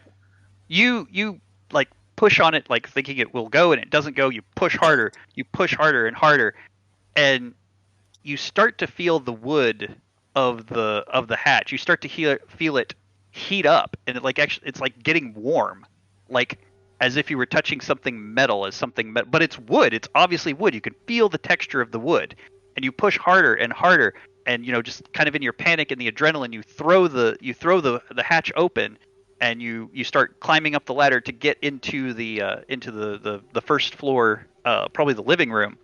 And as you climb the stairs and you look at your hands, and your hands aren't burnt, but you know what it looks like if you've ever gotten a burn and then 15 years later you've still got the scar. So you see the scar of a burn from 15 years later. So on each one of the palms of your hands are burn scars, They lightly look like wood. Yeah, but it looks like it's been healed for 15 years, but it's in the pattern, in an unmistakable knotted wood pattern. And your hands ache a little bit, but they don't hurt. They're just kind of achy. If you flex your fingers, they just kind of ache. And you've now got this wood pattern of scars, 15-year-old burn scars in your hand. Okay, when I get up to the top, and I'm out, and then I look down, I see my hands. When Vern comes up, what she sees is me just staring at my hands. Yeah, so Vera, Ted I've goes up. I've lost my panic. I'm just now in complete, what the hell? So Ted goes up, and he's well, your only light is probably a mag light, so you're probably holding the mag light in one hand, looking at one hand, and then you switch and look at the other hand, and he's just kind of switching back and forth. Vera, you see him switching the flashlight back and forth between his hands, just staring at his hands. Oh, Vera, now that she's no longer got the equipment providing lights, is just going to reach up to the construction helmet thing and turn on the light on that she's got a hands-free light. Okay. Your hands weren't like that before, were they? And no, you guys have known each other for a year. No, his hands were, kind of normal. But he doesn't answer. Ted doesn't answer. He's just back and forth looking at his hands what? Okay, Ted. Sparks, are you coming? I shoved down into the basement. There's no response. Yes. So switching back to Sparks for a second, because let's stick with you guys for a little bit. So yeah, you don't get a response. He's not at the foot of the ladder, and you don't hear a response. Okay, we got to get out of here and breathe some clean air, clear our heads before we try and rescue him. So let's go upstairs. I've got the ladder, the rope ladder. We can hang it off one of the balconies. That's our best way out. Okay. He's more or less he's got to lead me. Because she's got to lead me. Okay, so you guys go over. There's a spiral staircase. There's like a wrought iron spiral staircase that goes from the first floor to the second floor. And you're Vera. You start to push Ted up the staircase, and I'll Well, cut back to you first, guys. I'm going to look at the staircase and see if it looks unsteady or like it's about to collapse. Because this is an old house. We've been doing this for a year. I mean, like, you just saw your friend torn apart and thrown into a trunk. This guy, Ted, is staring at his hands. You do a quick kind of scan, like, maybe it's also pitted and rusted. Like, there's probably one step missing. Like, the answer is maybe. Like, There's not always sure. always the Okay. back door. All right. The bricked over back door. Yeah. That, No. The downstairs, the sewer. You guys think about that for a second. If you want to go up there, let me switch back to Sparks. So Sparks, okay, so you go to push open the door. The door does push open. It takes a little bit of, or no, it was pull. You're able to pull the door open. It takes a little bit of effort. There's like some of the trash. Like, you guys cleared a bunch of trash away from in front of the door. That trash is back. And as you're pulling the door, like, some of the trash is like getting caught underneath the door, so you're having to like force it a little bit. But I mean, it comes open, but you're fighting the trash that's like getting up underneath the door and like resisting. Somebody's down here with us, and they're fucking with us. And it's that fucking YouTube. It's those guys from that other YouTube channel. But you get the door open. Did you want to reach back and grab the bag? I got the door open, like, and I gotta go back around. And I grab the bag. I need 3 rolls. I need you to make me 3 rolls. 3 rolls in the public channel. I thought 2 rolls was bad. Yeah, if you private message me a roll, it won't do anything. Won't matter. Yeah. All right, here we go.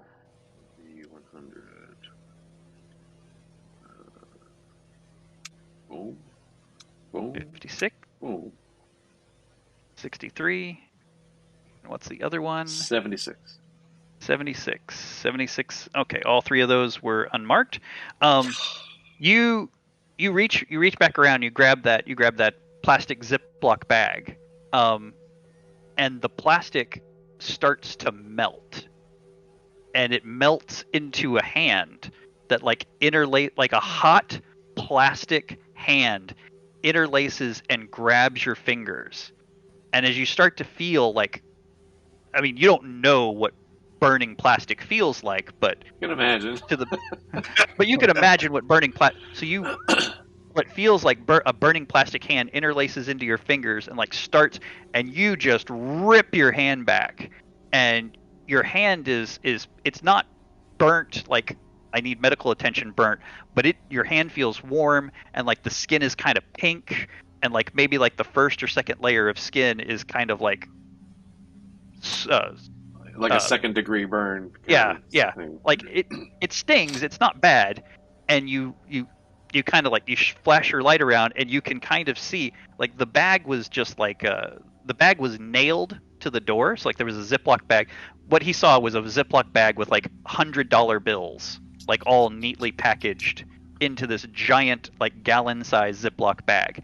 So the Ziploc bag had been nailed with like rusty nails to the back of the door, and now the money inside of it has become like a hand, and the Ziploc bag is just like dripping hot plastic, and the hand is like trying to grab you, but at the same time it's nailed to the door, so it can't get away from the back of the door. But there's this dripping clear plastic hand with like a money, like the money has created a hand inside of the plastic, and it's just like trying to grab your hand, like trying to grab at you. 100% focused on continuing to hold on to the camera, which has everything of value from this that I'm going to get my payout for, and getting out into the sewer. You're gone. Forget this. Out of here. Gone. I don't know what's going on. The world's gone crazy. Okay. Otto's dead. None of this makes any sense. It's time to get gone, and I don't even know where the other people are. Okay. It's 5:30. We're getting pretty close to where we need to cut out, so I'm going to ask you a couple of questions to kind of wrap up your end of the story. Do you have the keys to the van? to the truck? There's only one answer to that, and it is yes. You have the keys. You are going to get to the van first because you've just got to retrace through the sewer. You're going to get to the van first. Do you wait for them? And the van is near the sewer entrance. Well, you guys went into the sewer, and so I mean, you're going back away you planned. Right. I'll go ahead and tell you, you're not going to run into anything else. You're going to get out. You're going to throw open the thing. You are going to get to the van first. What I want to know is, do you wait or do you leave? I pull that thing. I pull the van. I get out of the alley, go back around to the street to the front of the building, which take a minute. The front of the spite house. Okay. The front of the spite house. So you will have had the engine on in front of the house, sitting there, and to see if they come through, and if they don't, and it's probably gonna be ahead of where they are right now. Mm-hmm. So it is. We can pause because if the plan is you're gonna wait for some amount of time. Wait a brief amount of time, and in my panic, I'm considering driving it into the front door, Ooh. like up the steps, like smashing. I got through. I got you. But that's like a sure. Okay, I don't know. Cool. Right, so we'll worry about that when. Okay, yeah. Let's snap back to them and figure out with them. Okay, so you guys are facing off to the pitted, rot, one stair missing spiral staircase. Are you guys going to go up the staircase? If he pushes me up, I'll go. I mean, I'm just kind of like out of it. In my opinion, I think we need to go up at one at a time. Okay. So, okay, I won't probably on my own because I'm so worried about my hand. I probably will not. He's going to have to, or she's going to have to push me up there, push me up the stairs. Because in other words, or pull me up. Either way. Well, you got feet, right? Huh? I missed. Your hands got hurt or something, right? Okay, my hands got. What I'm saying is, I'm in such a panic or such like, what's another word? Not You're panic. in shock. But You need to be shock. slapped. Yeah, I'm in shock, so I won't really do anything necessarily on my own. Okay, I got you. I'm in shock. That's what I was trying You're to frozen. Right. Understand the situation. So what I am going to do is I am going to take the rope ladder that I brought, because I brought in the rope ladder so we'd have a way out without going through the sewer. I'm going to take that. I am going to wrap it around one of his arms so his arm is hooked through the rope ladder. And then I'm going to take the other end of the rope ladder and I'm going to go up the stairs by myself. And then once I'm up there, I'm going to encourage him verbally to come up and pull him up with the rope ladder and hope that will encourage him to actually make the trip, Okay. because it'll be easier than resisting me. That way we're going up one. Yeah. And with that effort, I probably would go ahead very slowly go on up the ladder or up the stairs. Okay. Yeah, so that's the plan. Okay. So you break out the rope ladder, have him grab or stick his hand through one end, and you grab or stick your hand through one end. You make your way up the stairwell. Yeah. Go ahead, Vera. Yep, I make my way up the stairwell with his arm wrapped, and once I get to the top and I'm on secure ground, I'm going to start going, come on, you can do this. I'm pulling you up. Come on, just come with the rope. Okay. We're going to get to safety. Okay, so as you start that process, you get up the ladder and you get that process started. You start, he's still kind of like, it's taking a second to kind of like focus in and like figure out that he's in front of a ladder and he needs to start, it takes him a second to like remember how. And as he's kind of remembering like how to climb a spiral staircase in like the 30 seconds or so it takes, Vera, I sent you a message and you see something off in the corner up on the second floor. So if you could check your messages. Ted, I need you to give me a roll to make it up the staircase carefully. You got this, Ted. Yeah, right. Yeah. What's the PK meter say now? Yeah. Oh, it's saying I'm dead. You dropped the PK meter as you were making your way over to this spiral staircase, but yeah, it's now like it's now at like it's now hitting one red. So you're now Oh. hearing that screaming. This is only one red. Yeah, What the but fuck it's does screaming four at reds one look red. like? That means I'm dead. All right, there's the roll. 27. That's probably safe. Yep, that is. Do I need you just a one or two? Just one. Okay. Vera, did you get a chance to see that message? I did, yes. Okay. And when Ed gets up, he'll hear me saying, "It's a hallucination. It's got to be a hallucination." So you, Ted, you're clutching onto this ladder like rope, it's yeah, live, and the ladder, and Vera's rope. kind of like hand over hand pulling it up. And as you get to the top, Vera's like her head is like she's hand over handing it, and like she glances at you, but like for twice as long after glancing at you, she like stares over in the corner, and then she glances at you, and then she stares over at the corner. And Ted, when you get up to the top to like look and see what it was in the corner that she was looking at, when you get to the top, you see like just this like wet cardboard box, like just a wet cardboard box, and like part of it's been like torn or chewed away, and you like see like a couple of like an old book or something, like maybe it had books in it, but it's just wet and wet cardboard, and it's been chewed on by animals, and it's just this wet cardboard box over in the corner. And that like is- that's Vera, what you see what you see. You do not see a wet cardboard box. You see what I sent you. and when I get there, and he keeps saying it's got to be an illusion. Right. And I go, what? Cardboard box is an illusion? He's pointing You at see a the cardboard trunk. box? I see a cardboard box. What's the illusion about? A hallucination or something. It looks like a Harry Houdini's trunk. When they say that, when Vera says it looks like a Harry Houdini trunk, instantly the cardboard box becomes a very small steamer trunk in the style of downstairs. Looks a little old, looks a little dusty, and it's got this like heavily embellished monogrammed HH on it. So the cardboard box just instantly becomes a small trunk. So now it looks like a trunk to me too. Yep. And I'm like, and I go, my eyes get like about 10 miles around, and I'm like, well, you're right, but it wasn't. In fact, you go to say it wasn't, and you think, and no, it's literally always been a trunk. You try to think about what it was, and you can't even remember what it was before. It's a trunk. It's always been a trunk. You cannot remember what it was before it was a trunk. It's always been a trunk, and you've always lived here in this delightful house, and you always will. Why would you leave?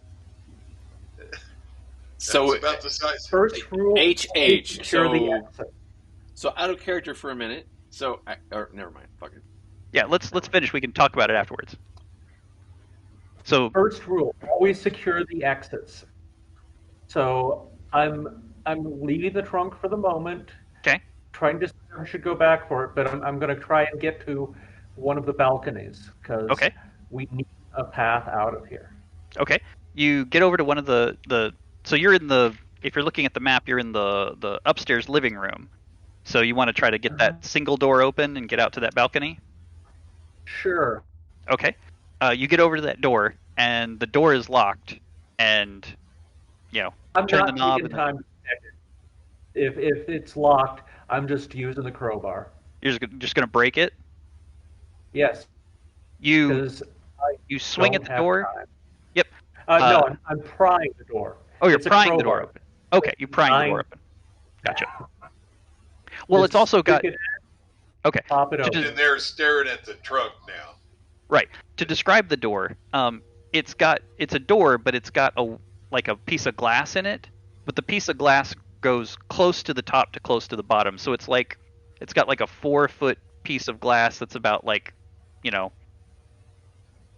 what would that be? Like 2 feet wide. It's like 2 feet wide and like 4 feet tall. A piece of glass, 2 feet wide, 4 feet tall in the middle of the door. And it like Yeah, I could probably break it out, and I could probably step through safely, but in the condition Ted's in, There's no way I'm getting him through that door. Cool. Okay, so you go to pry it. Or pry it open. You go to pry it open. If you want to pry this door open, I'm going to need 3 rolls. You start trying to pry this door open, and this door is supernaturally stuck. So I will just tell you straight up, because we're a little close to the end. If you want to get this door open, I'm going to need 3 rolls. I got a 40, a 74. 40 is good. 74 is good. And what is the other one? 92. So it's good. All right. So Vera, you start prying this door, and it is like supernaturally stuck. You like pry away the top corner, and you just like, it's like peeling open a metal door, but it's wood, and you see the wood cracking and the wood splintering, but it is just resisting you. And you like peel and pry the top of it open, then peel and pry, and the wood is breaking and cracking and splintering, and then you peel and pry the bottom corner. And when you get the bottom corner, then you're slowly able to just like pull, and it just like scrapes and scratches the floor as you jerk, and it's like inch by inch jerking this door open. Ted, while you're looking at the chest, and it's got this like heavily monogrammed HH. Let's see. Ted, what did I have? Ted, you said pride was your sin. What would Ted have to be prideful about? Is it like his pride in his like gear and his electronics and his knowledge? It's in my knowledge. In other words, things that I know I've seen in the past, and people don't believe me, but I know it's there, and I'm very prideful that I have seen this, whether anybody else believes me or not. Okay. So it's pride in knowing and being able to prove. Right. But you've always trying to prove I believe, right. And I know this has happened, and I know I have seen this. But okay. My pride is I'm trying to prove that I have seen what I have seen. Okay. So his pride is trying to prove it. So as you're looking at this Harry Houdini trunk, up the spiral staircase, roll one of these pirate Spanish doubloons, and it like rolls and bounces up, and you can hear it tink tink tink tink. You hear one of these pirate doubloons tink and jump up the spiral staircase, roll up onto the floor, and it rolls over to the Houdini chest, and you like watch it roll from the spirals. Meanwhile, like Vera's just prying this door open, peeling it open like a sardine can. It rolls over the chest, and then it like the cracks appear, and it becomes the little coin person, and it has its hands. And you hear in your mind, so Vera doesn't hear it. You hear in your mind, it's like, Ted, I'll come with you. I'll help you prove it. Pick me up. Pick me up. Pick me up. Well, I'm dead, but I do so. Don't pick him up. Don't pick him up. I do it. I'm going to prove it. This is real. Cool. You go to pick. I need 2 rolls from you, Ted. Lordy. I am totally loving this game. Thank you. It's crazy how many times we've hit the existing numbers rolled, right? I mean, right, like 2 or 3 times, I know, but on a D100, you wouldn't think that you would hit that many times. Okay. Well, keep in You mind, said 2 rolls, right? 2 random. 2 rolls. you get 10% chance, then an 11, then a 12, and the odds are, you're going to hit one of those eventually. One. A It doesn't 66. take that many rolls.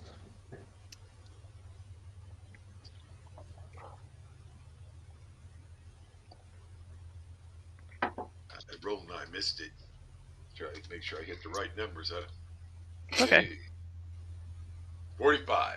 45. Okay.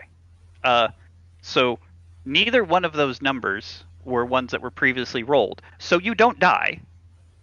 So as you reach down to pick up you reach down with just one hand, because I mean it's only a person that kind of unfolded out of a coin, so it's not very big. You reach down to pick up this little coin person, and as you reach down, it grabs onto like both of its little coin arms. It's like, pick me up, pick me up. Both of its hands latch onto your pinky finger, rip your pinky finger off, laugh, and run down the stairs. But it was only able to get a hold of your pinky, and it just rips your pinky off and runs laughing. Yeah. And as it rips, like Vera, you turn around and you see you see Ted's little finger get ripped off, and you see one of those little coin people, and now you both can hear the laugh. And it's this high-pitched child's laugh as it holds the finger up over its head and runs down the spiral staircase.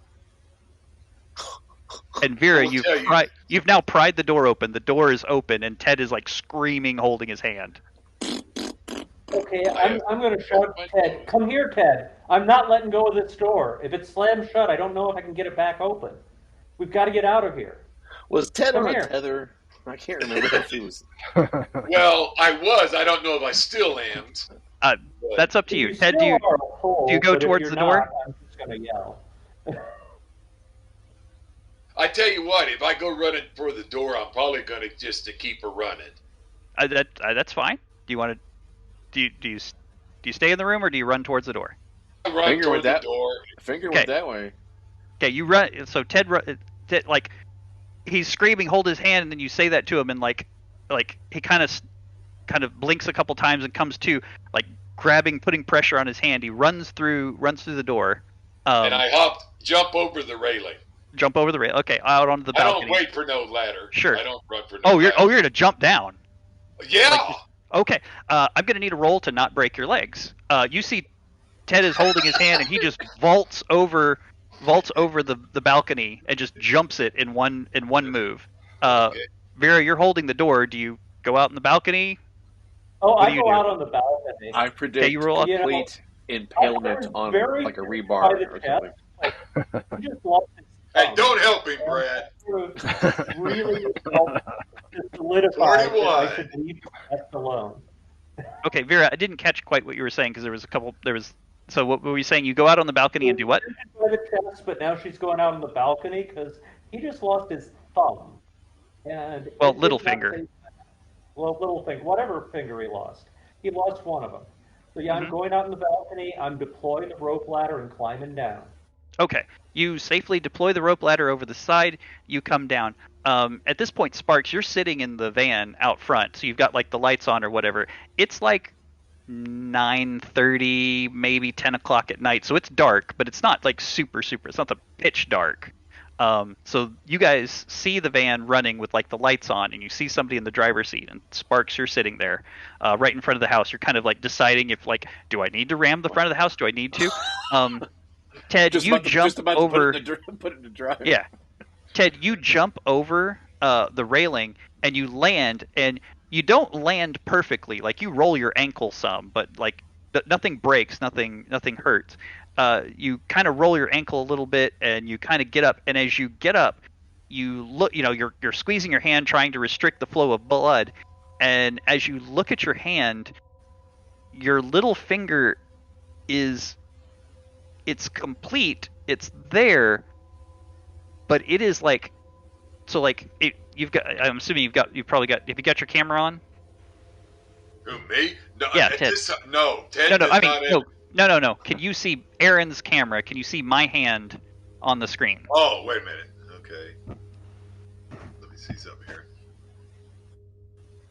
Okay, Because I can't think about it. Okay, so this is kind of a normal finger. There's this much of a Right. difference.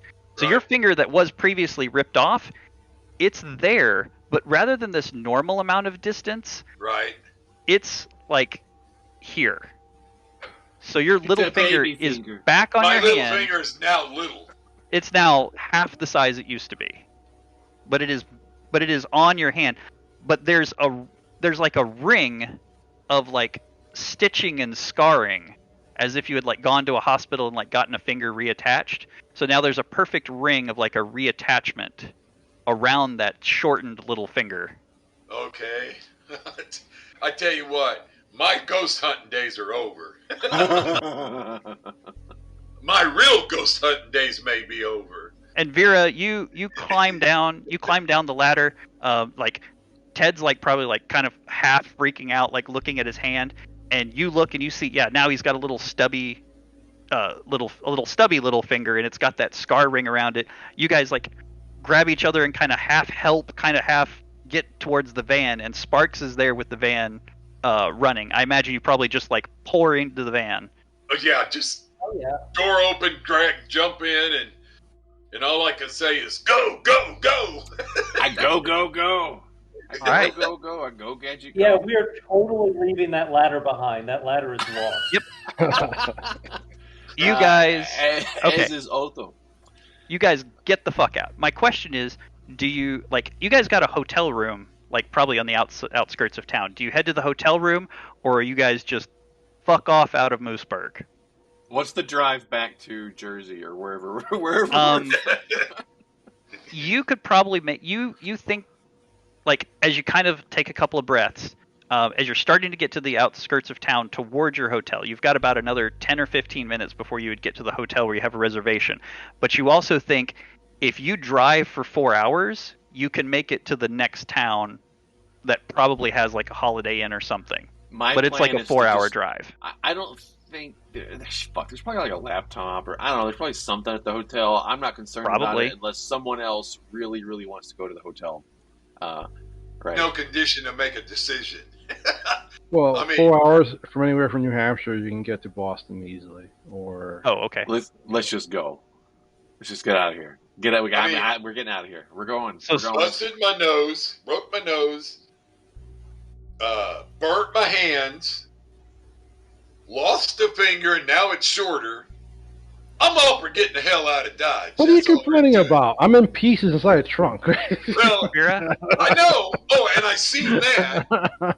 Vera, are you down for just getting the hell out of here? Yeah, if he thinks he can drive, because as far as Vera's concerned, she's had some nasty natural gas poisoning, and she is in no shape to drive.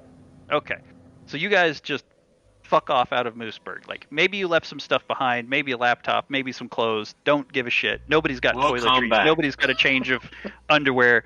You drive on a highway for 2 or 3 hours and get to the next Holiday Inn, the next Red Roof Inn, whatever, and probably all get one room and probably just like all like try to sleep. But of course, like it's hard to sleep, and there's like you're having trouble getting to sleep. You're having trouble closing your eyes. Everybody's like chasing shadows in the corner of the rooms but you're able to kind of sort of get a little bit of sleep, and then the next day or whatever you make your way to the airport. Wait.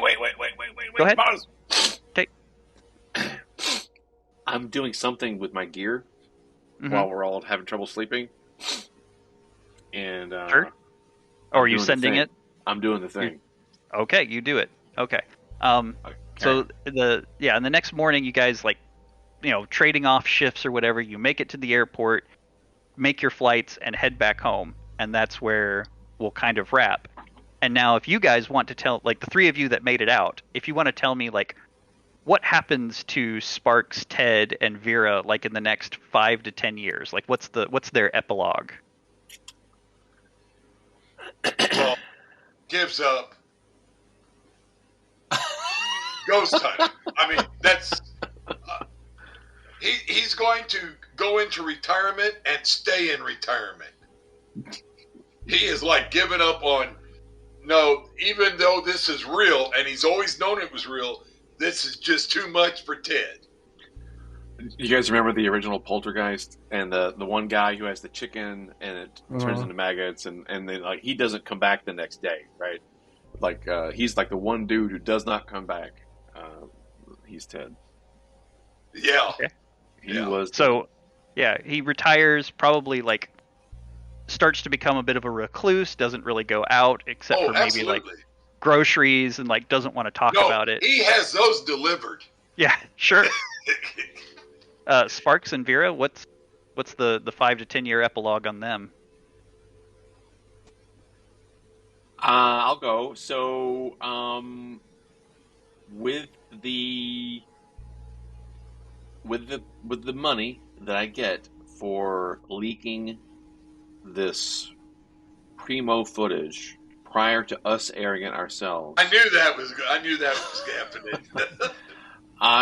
I am able to complete my project, and I shove all this back to the back. I put this behind me. I leave this group, and I don't report Otho's disappearance. I don't know. I'm going to leave that to the other people. I'm just the technical side, I think, of this operation. And years later, I'm successful, and I'm thinking about the events of this night, and something reminds me about it, right? And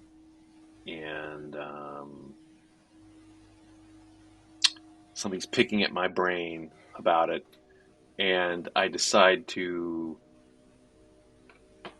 do some research and dig back into it. But that's a long way from now. Okay. So Brad the person, who was it that was buying this footage from you? Maybe Sparks doesn't know, but Brad, who was it? It was so the way I originally thought about it, it was somebody who was, God, what did I say? You asked that now.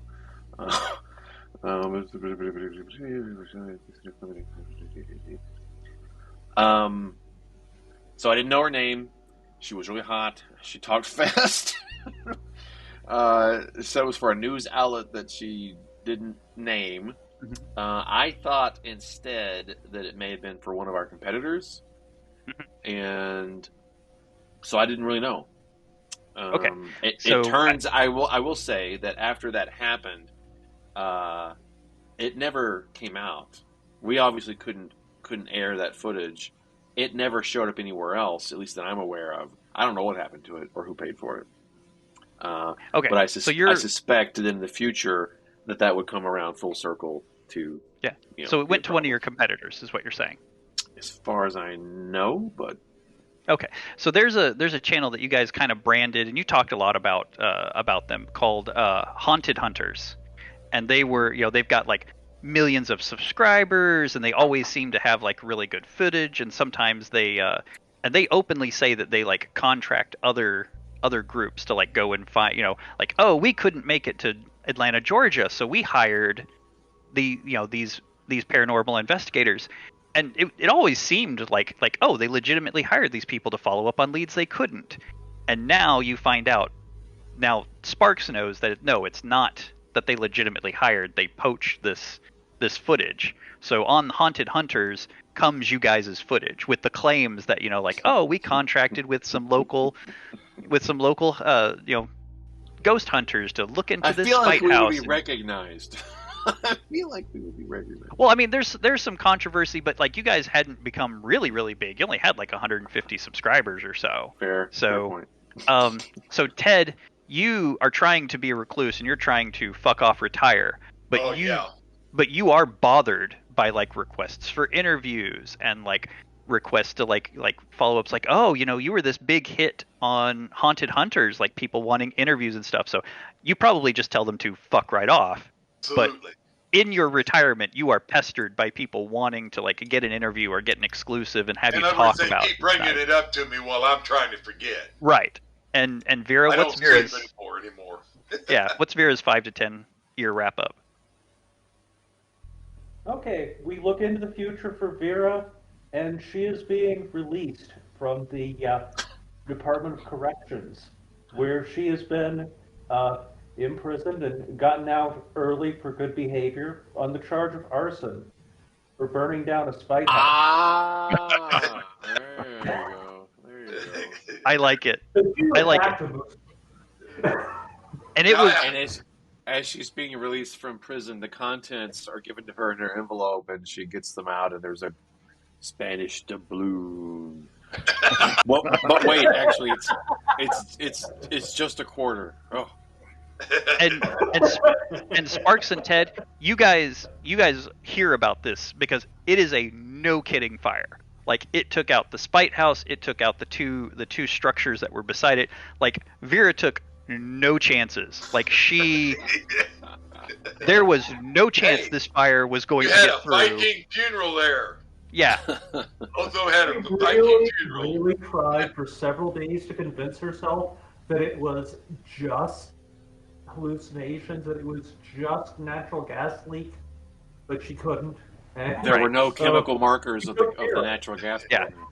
So like it made national news. This was a big fuck Mhm. off fire. In fact, like Yeah. 10 firefighters lost their lives trying to bring this thing down. Like the town of I don't know Mooseburg was if almost wiped out, and they lost I 10 don't know if she'd firefighters be trying getting to out bring of this down. jail if 10 firefighters lost their lives. Maybe Well, 10 firefighters were injured, but yeah, it was definitely a fuck off fire. You just plead insanity. That's all. okay, so there was 10 to 12 that were injured in fighting this. Like Mooseburg, like kind of like it actually like suffers a little bit economically trying to recover and trying to rebuild from this. So it's a definite mark on the town. So, and I thus bet we don't go back there no more. Better And than thus the wrapping mark up. that was there before. Holy shit! So Otho fan, typically when someone signs one of my towers, I let them like write their name and like a 1 or 2 word description of how they died. So if you want to message me what you want, like Otho, you know, I don't know how you're going like money dismemberment, Oh, gremlin dismemberment, What was however. everybody's vice? What was everybody's vice? mine was greed. All right, all right. Which is why it was a Spanish doubloon. Yeah. Mine was pride. Gotcha. Mine was greed and Vera. Hers was also pride, and I was hitting. Popular pride primarily, but also greed for knowledge. Yep. Mm, So I was hitting her with pride by the Harry Houdini trunk.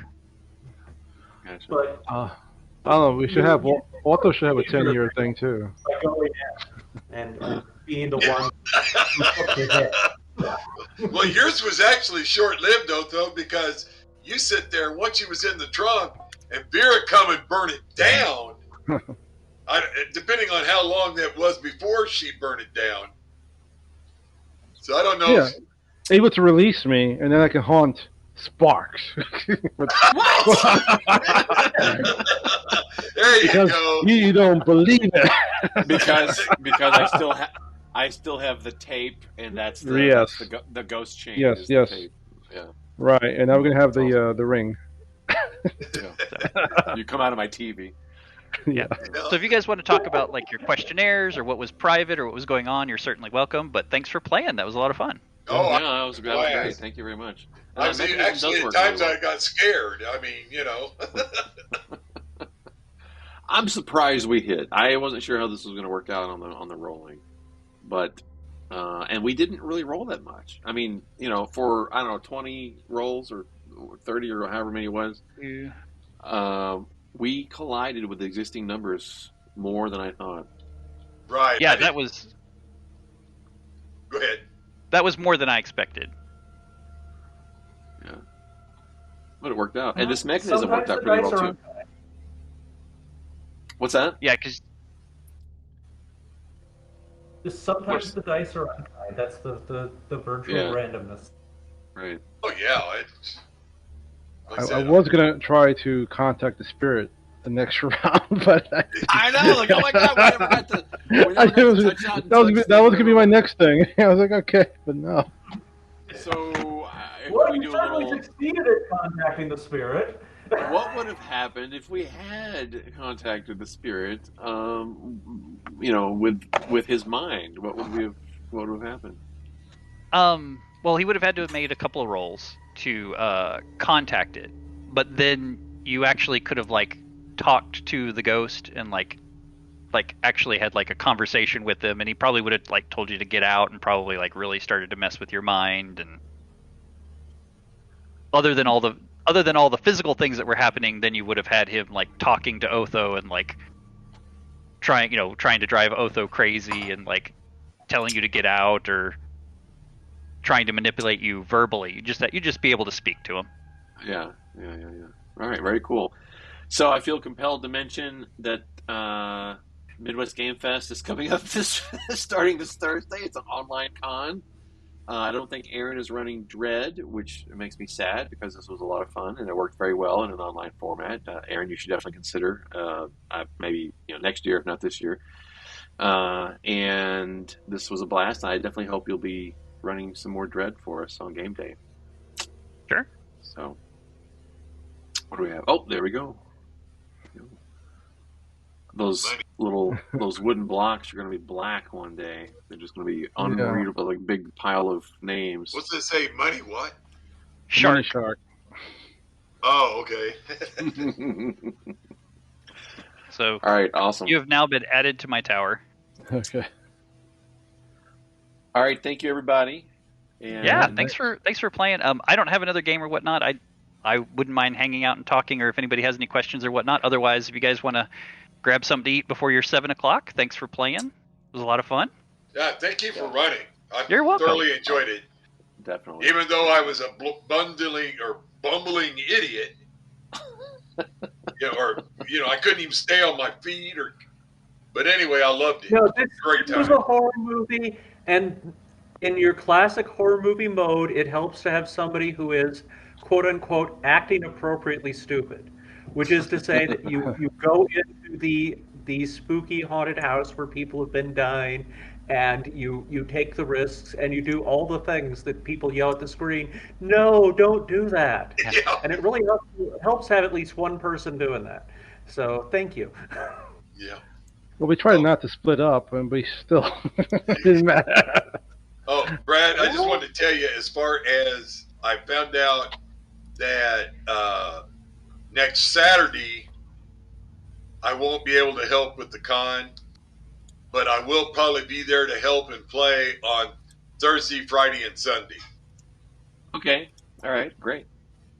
So, like I said, I'll be checking to see what's available, and I'll be putting in for games and so forth. Like I said, because I do have the job at Worlds of Fun. I'm not sure whether I'm housekeeping or groundskeeper yet. For sure, I'll know that next Sunday or Saturday. All right, well, we'll play it by ear. Okay, but I just wanted to let you know that. Yeah, no, I appreciate it. And I'll see you in about 55 minutes. All right, we'll see you guys. Have a good one. Yeah. All right. See you Thanks guys. again for running, man. Anytime you welcome. run one, let me know. It was, Yeah, it was great. Liked it.